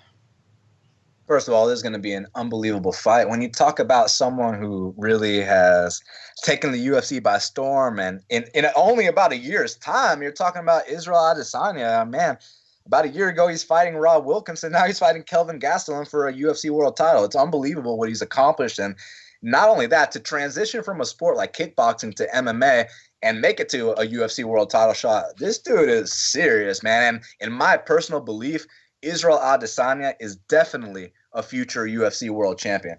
Now, will he be a UFC world champion on Saturday? That's a different question. That's what I'm wondering myself, because this is a massive step up in competition for Israel Adesanya, and let me explain what I mean. So we don't got to talk about Wilkinson and Vettori and all that. Let's talk about his last 3 fights. So, and obviously, no discredit to the performances. Israel Adesanya has been going out there. Everything that he's been handed, he's taken care of accordingly. But we have to talk about what he's fought, what he's seen inside the octagon. So, Brad Tavares fight, and unbelievable performance. But you guys know the backstory, right? I'm sure you guys read the reports that Brad Tavares was super injured going into that fight. I'm sure you guys heard he had a broken foot. I'm sure you guys even saw Thiago Marreta Santos weighing in on weigh-in day, just in case he needed to take Brad Tavares' spot. They don't often have fill-ins weighing in the same day. It's just that Brad, literally, he had a broken foot. Now, if you guys know what Brad Tavares' new contract was, you would understand why he didn't pull out that fight. And once we're off air, I'll be happy to share those numbers with you. But I'm just letting you guys know, for him just to show up to this fight is life-changing money. It'll set him up for a whole year. So Of course he didn't pull out that fight, man. Would you pull out when there's about 6 figures on the line just to show, not even if you win? Of course not. And he probably was like, well, he's coming off a win over Vettori anyways. I'm fucking Brad Tavares. I've been in the UFC this long. I'll take the fight. Well, man, Brad Tavares looked like complete shit in that fight. I'm not going to discredit Israel. Israel did his thing, man. But I felt like Israel kind of didn't really have an 100% opponent. Now, if Brad was 100%, I still think Israel would have won, but I think it would have been a little bit closer. But that being said, man, there was a moment in that fight, in that 4th round, when Brad did take the back of Israel Adesanya. Now, Brad, he's got a broken foot. He's moving gingerly. He can't even get his hooks in. I'll tell you right now, Kelvin Gastelum gets him in that same spot. He is going to get his hooks in. He is going to choke out Israel Adesanya. So Israel, he passed that test with flying colors, even though it was a man with a broken foot. I don't know if you guys ever saw Chiesa versus Pettis, but that's what it looks like when someone has a broken foot. They're nowhere near 100%. So then he fights Derek Brunson. Again, a great win. But if you haven't figured out how to beat Derek Brunson yet, you should not be in the title conversation. Very next fights my favorite fighter of all time, Anderson the Spider Silva. But man, let's be honest here. How old is Anderson? Is he in his 30s or is he closer to 50? You know what I'm saying? The guy's 46 years old. Like, what do you expect? And actually, I'll tell you what I expected. I expected a first-round knockout, because it was minus 600. He goes out there. He actually loses the 2nd round to Anderson Silva. But man, here's what I got to say. There is a 9-inch reach advantage. There is a 7-inch height advantage against Kelvin Gastelum here. And Israel Adesanya, his point fighting game is second to none standing, man. And I don't consider him a knockout artist because you guys have seen Brad Tavares get laid out by Tim Bush, by Whitaker, get completely dominated by Yoel Romero. I mean, the injured Brad Tavares did not go down by the shots of Israel Adesanya. That leads me to believe that he does not have that much knockout power. So what he is really good at is he can just style on guys and make them look fucking stupid, man. I mean, his kickboxing arsenal is unbelievable, man. Like, just everything about his striking I really like, except this. When he backs up against the fence, this is the spot, because everyone's asking, how is Kelvin going to close that distance? 9-inch reach advantage. You guys are 100% right. Well, obviously, you guys know when you feint against a tall man, that is a good way to close the distance. Feint a couple times, not let him know when you're going in. But here's the one area I think Kelvin can capitalize on for real. When Israel backs up against that fence, when he's circling out against that fence, his chin lifts, his hands drop. Anderson Silva in round 2 was able to capitalize on it at times. But Anderson Silva is closer to 50 than he is to 40. Of course, he wasn't able to finish the deal. My boy Kelvin Gastelum's only 27 years old. And not only that, Kelvin Gastelum, he's been fighting a murderer's row since he's been in the UFC, guys. Like, his last fight was against Jacare Souza. There's a big difference between fighting Brad Tavares and Derek Brunson, who are top 15 guys, and fighting Jacare Souza, who's a top 3 guy. Huge difference in level. And it's not even close, man. When we're talking about the Jacares of the world, you're talking about the elite of the elite at 185 pounds. I mean, Jacare's only lost to Robert Whitaker, Yoel Romero, and Kelvin Gastelum. Top 5 guys on planet Earth. And by the way, I did cash that plus 205 on Whitaker against Jacare. So thank you for reminding me about that. But look, as far as this matchup is concerned, because I know a lot of people are criticizing Kelvin for taking a bunch of shots against Jacare Souza. Well, let me tell you my opinion on that. When you're fighting Jacare Souza, what's the one thing you need to worry about? Do not let this guy get on top of me at all.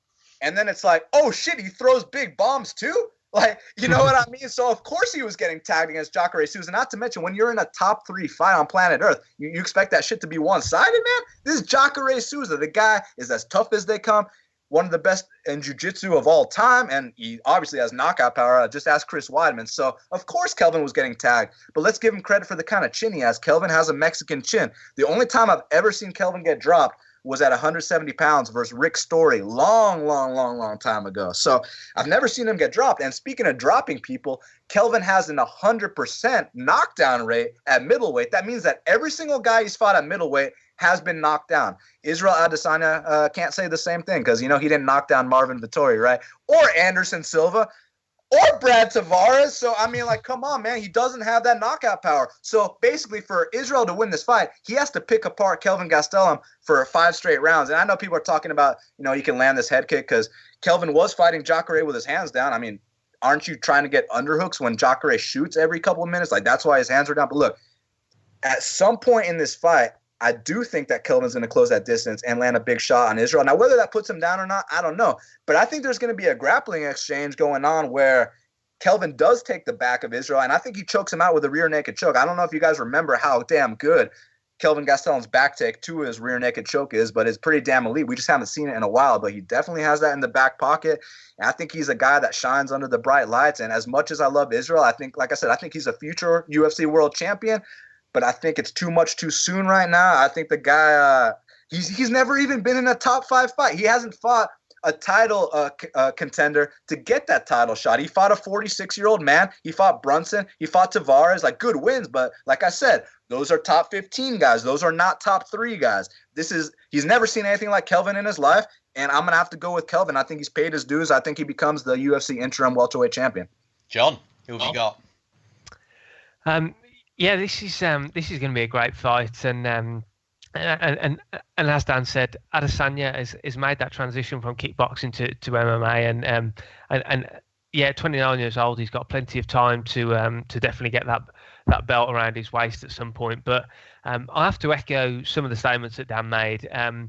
My first concern with Adesanya is the fact that he's coming into this fight off the back of good wins, but the guys he's facing are not the elite level in the division. I mean, Anderson Silva, that was a weird fight between Silva and Adesanya, and yeah, I mean, Anderson Silva had his moments in that fight, and at 40 years plus against Adesanya, who was a massive betting favourite, I thought Adesanya was going to put him away in the first round and make it look easy. And although he did get a relatively comfortable decision win, he didn't look as impressive as I thought he would in that fight. And yeah, the win over Brunson was impressive, but Brunson, man, was just, he was shooting blind in that fight, and he wasn't setting up any of his takedowns, and Brunson was just lost for what to do after 2 or 3 minutes of attempting takedowns, and Adesanya was defending them, and yeah, he looked a bit like a deer in the headlights, so to speak, as to what he does now, because he didn't want any of that, any of those stand-up exchanges with Adesanya, and he kind of shot himself in the foot by just constantly shooting in for the takedown without really setting it up, and made defending those takedowns pretty straightforward for Adesanya. Again, as Dan said as well, Adesanya is, for me, he's not a one-punch finisher. He's an accumulation guy. He'll land multiple shots and then eventually weigh you down to get the finish. I don't think he really has that one-shot power, especially to finish a guy like Gastelum, who's got an iron chin. Kelvin Gastelum comes into this fight off a hard-fought win over Jacare. I mean, that was a close fight, and Gastelum was tiring in that fight, and it was close, but as Dan said, man, the guys he's fighting, Jacare Souza, Bisping, Chris Weidman, Vitor Belfort, Tim Kennedy, Johnny Hendricks, I mean, these are all, Tyron Woodley, I mean, these are all top-level guys that Adesanya has kind of, he's kind of bypassed those level of guys in his working his way into this middleweight title shot, and I like Gastelum, man. I'm a big fan of Kelvin Gastelum, and this is how I see it playing out. I think Adesanya, of course, as we know, with that massive reach advantage, he's going to keep Gastelum at the end of the jab or at the end of those front kicks. But I see Gastelum on occasions working his way inside. He's got very good boxing. He's got crisp boxing, sharp hands, good head movement. I think guys with long limbs, I know this from personal experience. When you throw that jab out, you leave yourself vulnerable on occasions to the shorter guy. Using that head movement, ducking under the jab and coming over the top or coming around with that hook. And I do think Gastelum is going to catch Adesanya on occasions with that. I do think he'll use those that head movement and that forward pressure to back Adesanya up against the cage as well. And as Dan said, Adesanya will have to be careful circling out off the cage, because that's when Gastelum has his best chance to land shots.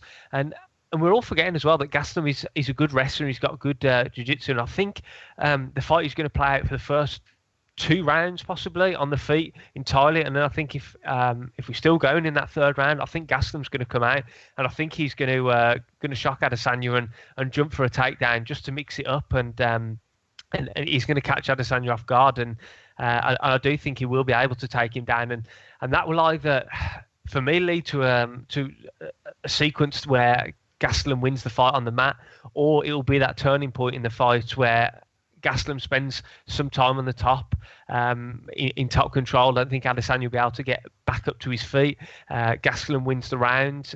If he hasn't already got the submission before that, and then going into those later rounds, Adesanya then in the back of his mind will be very cautious of Gastelum shooting for another takedown, and that then frees up Kelvin Gastelum's hands as well.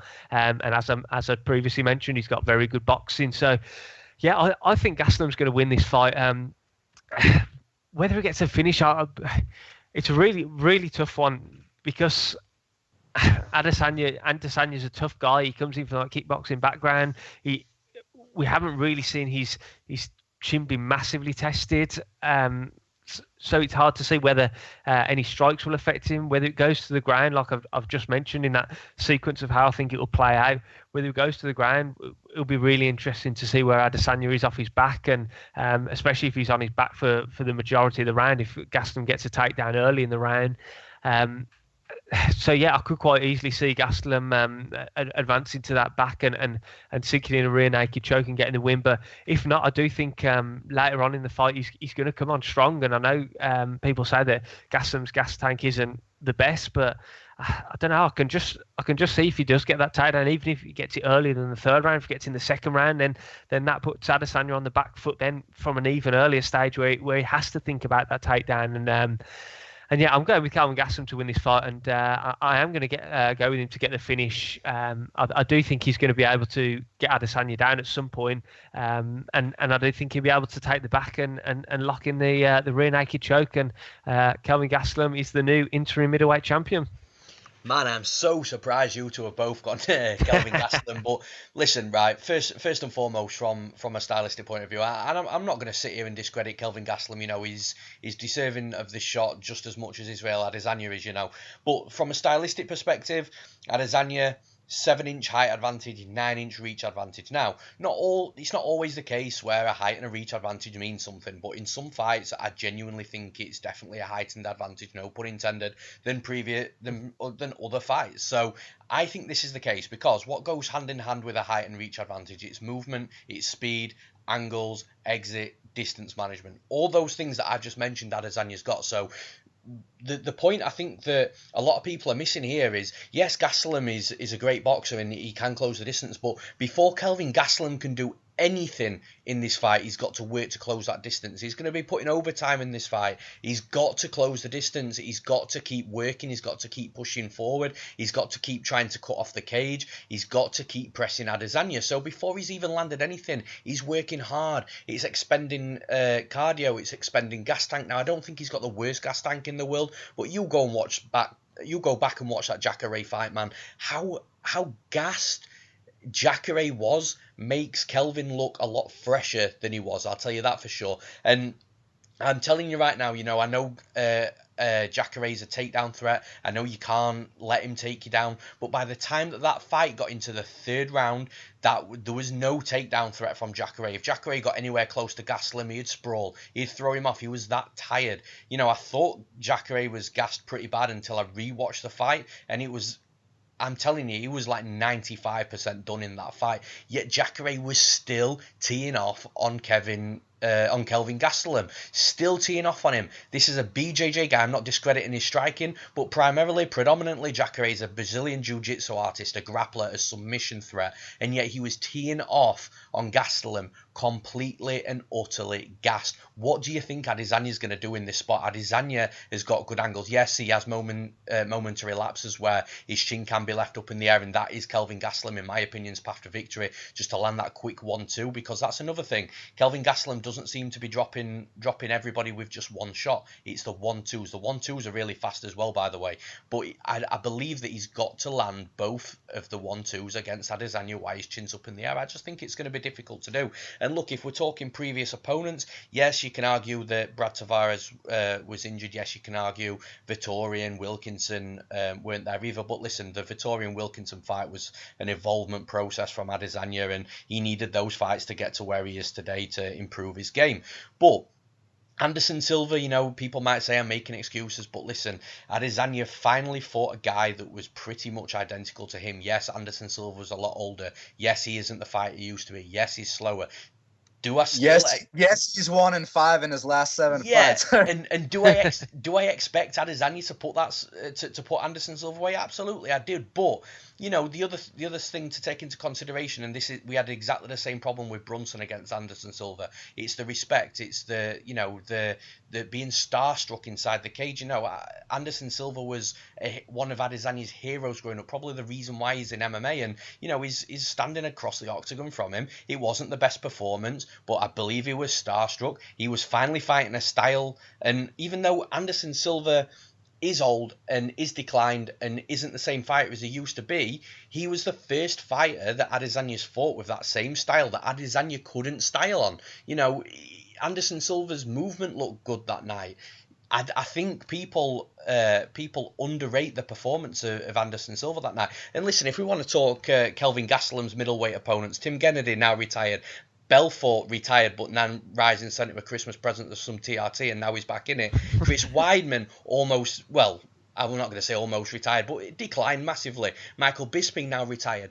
Jacare Souza's best days are definitely past him, and you know, he's even said himself he's probably only got a couple of fights left. So yeah, we can shit on, you know, Adesanya's previous opponents all you like, but listen, when you're talking Kelvin Gastelum in the middleweight division, I don't think he's beating anybody that is in the peak physical condition in mixed martial arts right now. You know, they're all guys that are either declined or retired. So I genuinely don't think, you know, I'm not discrediting this position and this situation for Gastelum, because it is deserving of it, especially due to him supposedly, well, scheduled to fight Whittaker, and obviously that didn't materialise. But listen, I just think that for all the stuff that you guys are saying about Adesanya, I think you can say similar things to Kelvin Gastelum. I think this is a fight that stylistically favours Adesanya. I think you're looking at Kelvin Gastelum in that third round against Jacare getting teed off on by a completely gassed opponent. I think if you put Adesanya in that spot, I do agree with you, Dan, although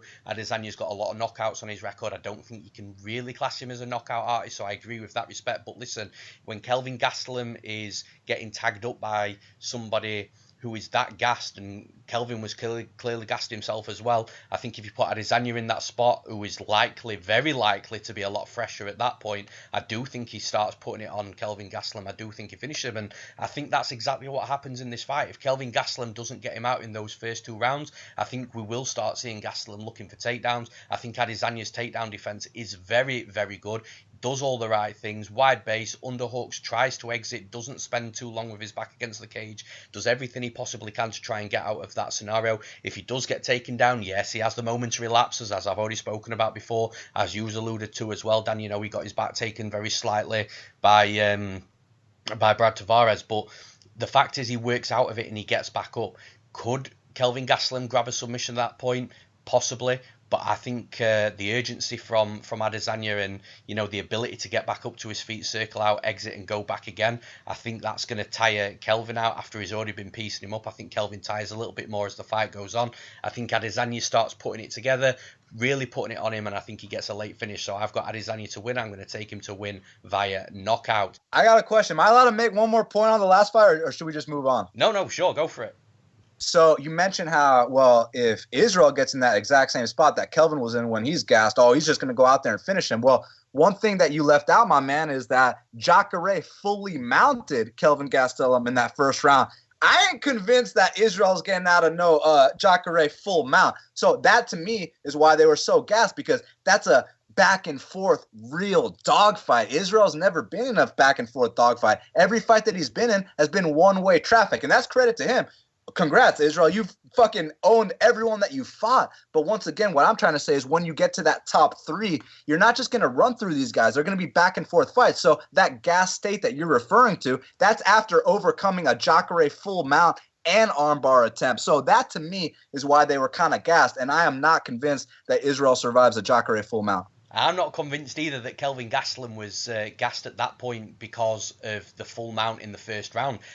Yes, he was defending the submissions, but it wasn't as if he was constantly trying to stand back up to his feet, constantly trying to hip escape back to a better position, constantly working on the mat. He was just defending takedowns. Now, I'm not saying that's not tiring, but at this level, especially a fighter that doesn't cut that much weight for middleweight, I don't think that he was working so hard off his back on the mat to gas him out that bad in the third round, to the point where you're getting teed off on by a guy that in Jacare that, like I said, I believe was at least 95% done, man. That gas tank was completely and utterly gone at that point. But let's move on anyway. Let's move on to the main event. Let's move on to the big fight. Listen, either two of you are going to be right, one's going to be wrong, or the opposite way around. You know, I'm looking forward to seeing what happens in that fight. I like that we've disagreed. I think it's great that we've got both sides out for sure. And it's definitely going to attract some attention, people saying who's right and who's wrong. So, moving on to the main event of the evening, the lightweight interim championship, Max Holloway, Dustin Poirier. What a fucking fight. Dan, who have you got? I have a feeling the majority of the people are going to agree with you on that one, my man. But as far as this matchup here with Dustin and Max, holy fucking shit. These are two of my all-time favorite fighters. I mean, how can you not like Dustin Poirier and Max Holloway? I mean, both guys so entertaining, just the way they fight. Both guys have paid their dues for many, many years. Like, this is one of the best fights in lightweight history, in my opinion. And it's literally a rematch of one of the best submissions in featherweight history because, man, people aren't showing the replay of what happened the first time enough. Not that it has any impact on this fight. It doesn't in my mind. But just when that happened, because I remember when that fucking fight happened, because Dustin Poirier, I believe he was supposed to fight Eryk Koch or something. I know he eventually fought Eryk, but I think he was supposed to fight Eryk Koch that night, and Max Holloway actually filled in.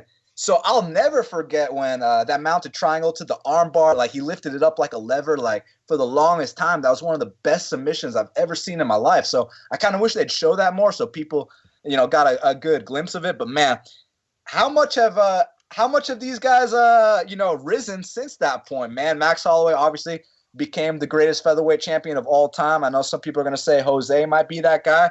Max did go out there and beat Jose twice. Now, I know someone's going to say Conor beat Jose and Max. You are right, but I still, in my humble opinion, Max is the greatest featherweight of all time. Not that that matters. Let's talk about this matchup. Dustin Poirier, since the time that they fought, I mean, dude, had his featherweight run, goes up to lightweight. He's 9-1 on his lightweight run. Looks like he's really been turning things around. So what's interesting to me about this matchup is that Max Holloway has the most significant strikes landed in featherweight history. Dustin Poirier has the most significant strikes landed in lightweight history. Now they're meeting each other, and the big criticism people are saying about Poirier here is that they don't feel like he can match the output of a guy like Holloway. And I respectfully disagree. And the evidence I have to show why I disagree is a fight between Dustin Poirier and Justin Gaethje, where Dustin Poirier actually threw over 350 strikes.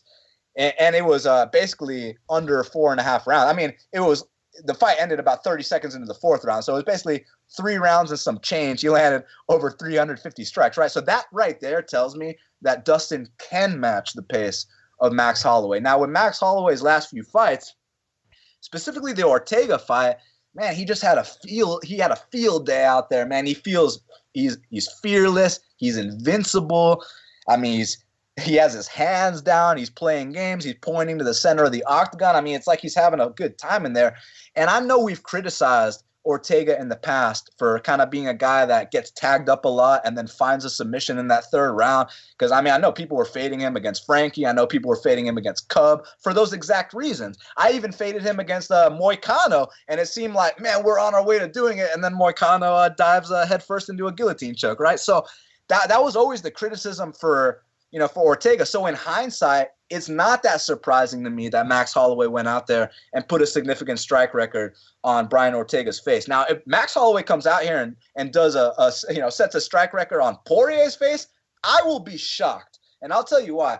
First of all, I think that people saying that Poirier is chinny, I think that's extremely disrespectful. And this is why. When you have a fighting style like Dustin Poirier, even a guy like Justin Gaethje, that means that you are automatically going to be more prone to shots because these guys go toe-to-toe with every single person they fight. That means no matter what, no matter how good your defense is, you are going to eat shots. It's not like Zach Otto, who ran away from Dwight Grant for 3 straight rounds. Guys like Dustin Poirier, guys like Justin Gaethje, these guys come to fight.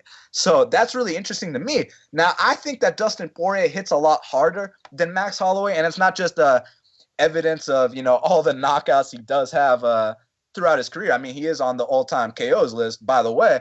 It's just that the impact, the way these guys react when they get hit by Poirier, especially at 55s, man.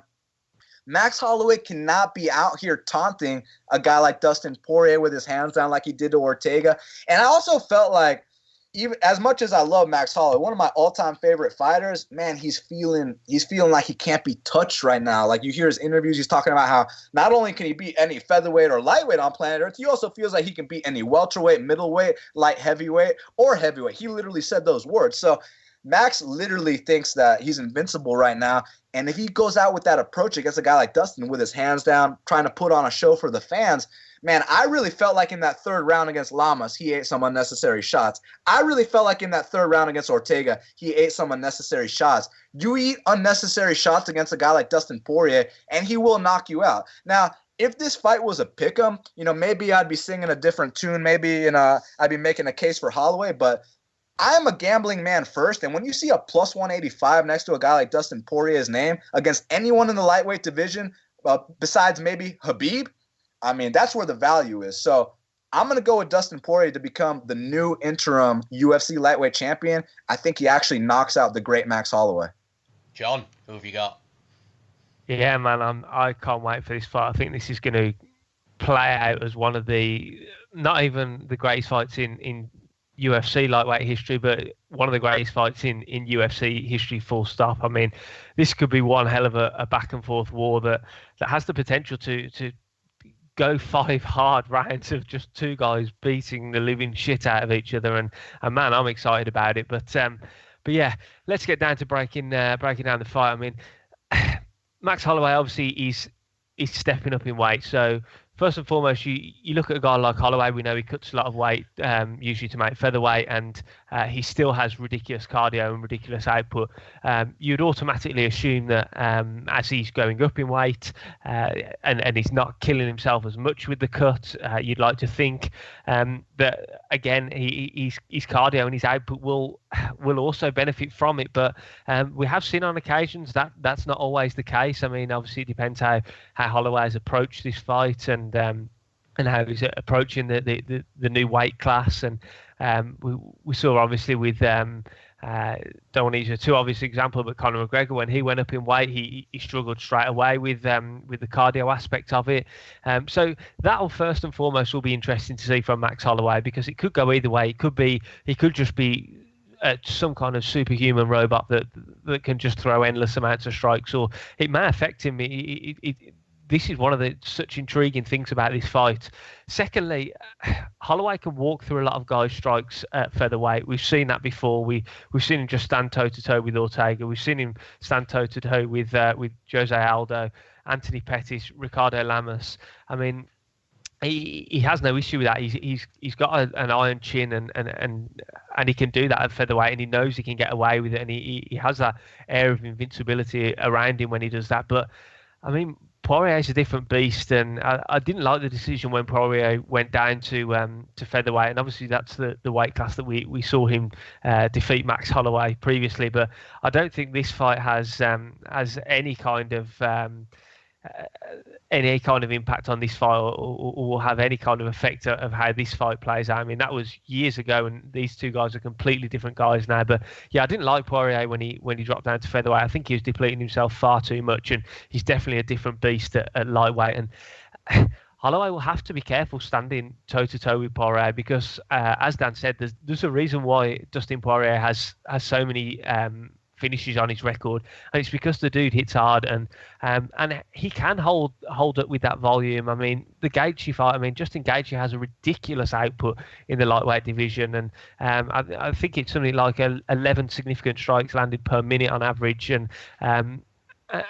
Poirier went to war with him and finished him in round 4. He still had the power to finish him. He still had the cardio to finish him. He was still in the fight from a durability standpoint to be able to take Gaethje's strikes. And definitely, I think Dustin Poirier can go toe to toe with Holloway and not be overly gassed in his fight. And for that reason, I think Dustin Poirier, I also think he's going to win this fight. And I think that Holloway may be shocked by how hard Poirier hits him. I mean, when he walks forward and it just stands in Poirier's face, when Poirier lands those strikes, I think it's going to affect him a lot more than any of the strikes from anyone he's faced down at featherweight, and that may disrupt Holloway's game plan. He may be less inclined to do what he does best, which is put on that relentless pace and just be in your face and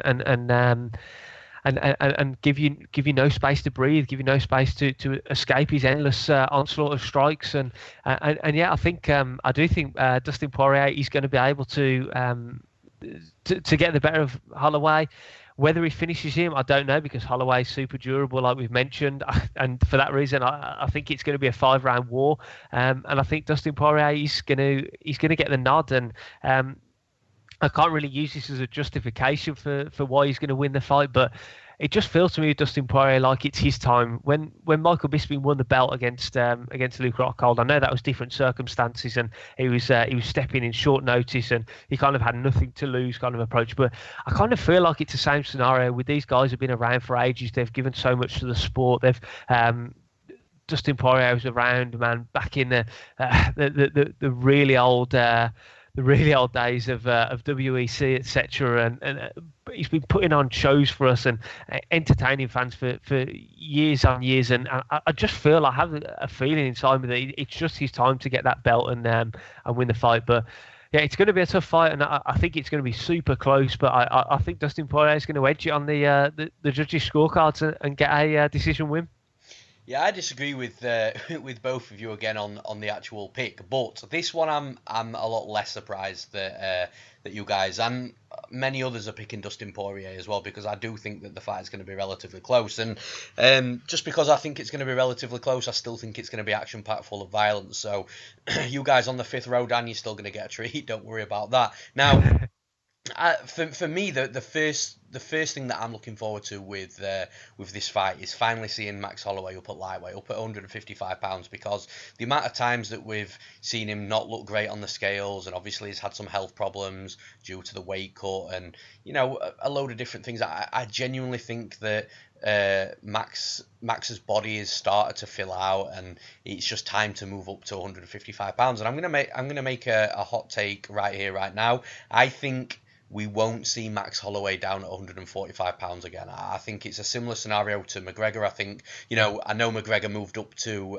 170 first before 155 to fight Nate Diaz, but I think once McGregor didn't make that 145 pound cut, he realised how much healthier he was and how much his body had grown since he grew up in the featherweight division, and how he just couldn't go back down there and didn't want to go back down there again. And honestly, I see an absolute replica for Max Holloway. But onto the fight itself, I think Max Holloway is going to look even better at lightweight than what he did at featherweight. I think his speed's going to transfer up there. I think he's going to be a lot more, like I've already mentioned, filled out in his body. I think his cardio will hold up. I think his durability will be even, not that that was ever a question anyway, but I think his durability will be even better, because obviously he's going to be more hydrated, less of a weight cut. I genuinely think Max Holloway is going to look good, but there's, like you mentioned, John, there's all the obvious red flags that come with a fighter moving weight, whether it be up or down: cardio, speed, power, extra weight or less weight, depending on obviously which way you're moving. And I've made the predictions that I think Max is going to be better in most of those scenarios, and that's that's just because I believe with the way Max is, with the way he fights, I think a lot of the stuff will transfer. But again, that's it's more of an educated guess than anything else, and it is going to be interesting to see what he's like up there. So I don't blame people for taking this shot on Dustin Poirier, because listen, Dustin Poirier is an animal. He's a guy that's deserved. I know this is an interim title fight, and we've all got different opinions on interim titles, but Dustin Poirier deserves a title shot. He deserves the fight with Khabib. He's given everything for us. He's been at lightweight.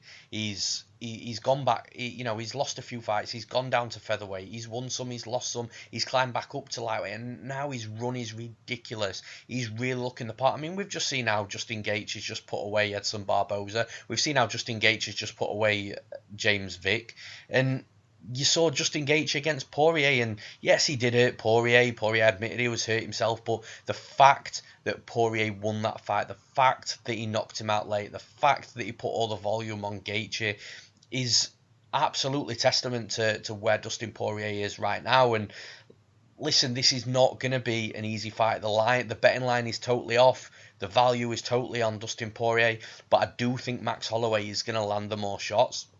I do think that he's going to land the more effective shots. I do think his movement is going to be slightly better down the stretch.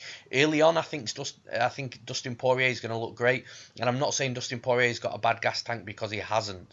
But I just think that Max has got a knack for making fighters tire by letting them work early and then peppering them late. And that combination of taking damage to give damage later down the line, especially in 5-round fights. Max Holloway seems to have this 5-round fight game down to an absolute T. I think he can replicate what he did against Jose Aldo. I don't think it'll be anywhere near as bad, because I don't think Max Holloway is going to finish Poirier. But I do see Max Holloway trying to settle in initially.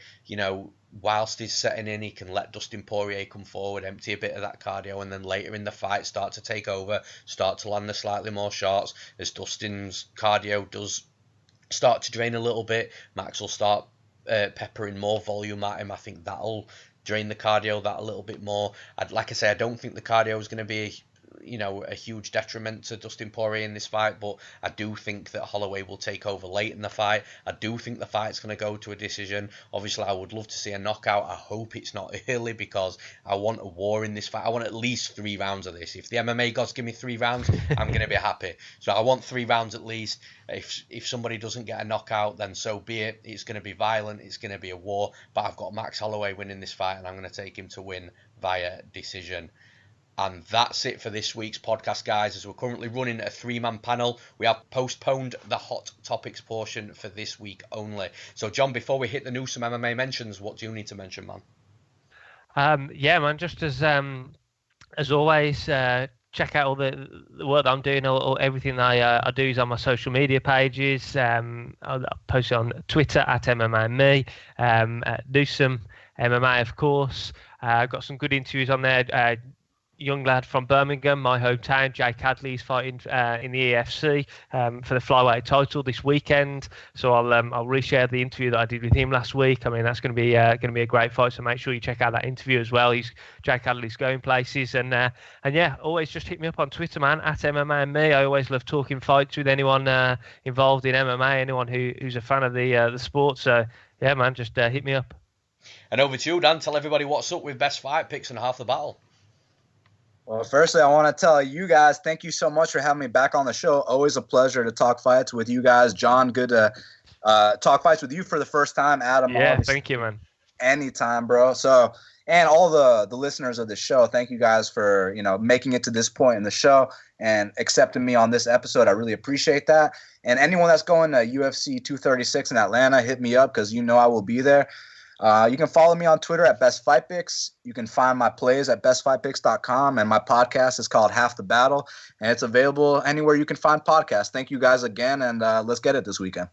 Now for the Newsome MMA mentions. First of all, I just want to mention the Newsome MMA website. Don't forget to visit the website at newsomemma.co.uk, where you'll find my bets for each fight card, the locally famous tape index feature, prediction videos from the other good MMA content creators on Twitter and YouTube, fighter interviews, and the content collaboration with Heavy Duty Fight Management too. And you can even request colour commentary and media coverage from Newsome MMA as well. The next mention is the long-term sponsor of Newsome MMA, CBD Life UK. CBD is an amazing product and something that I use myself. Thousands of professional athletes also use CBD too, and it's CBD Life UK. They've got a wide variety of products to suit the needs of any customer. You can go to cbdlifeuk.com and use promo code Newsome MMA to get 15% off your order. And the final mention is the newest sponsor of Newsome MMA, Golden Ticket Fight Promotions. Golden Ticket put on fantastic MMA shows and are one of the biggest regional promotions in the Midlands over here in the UK. The next event is GTFP 12 at the Hangar Events venue in Wolverhampton on May the 18th. Tickets are on sale right now, and you can also follow them on all the social channels, Facebook, Instagram and Twitter, to keep up to date with everything Golden Ticket. And that's it from us, guys. Enjoy the fights on Saturday night, and we'll see you next week.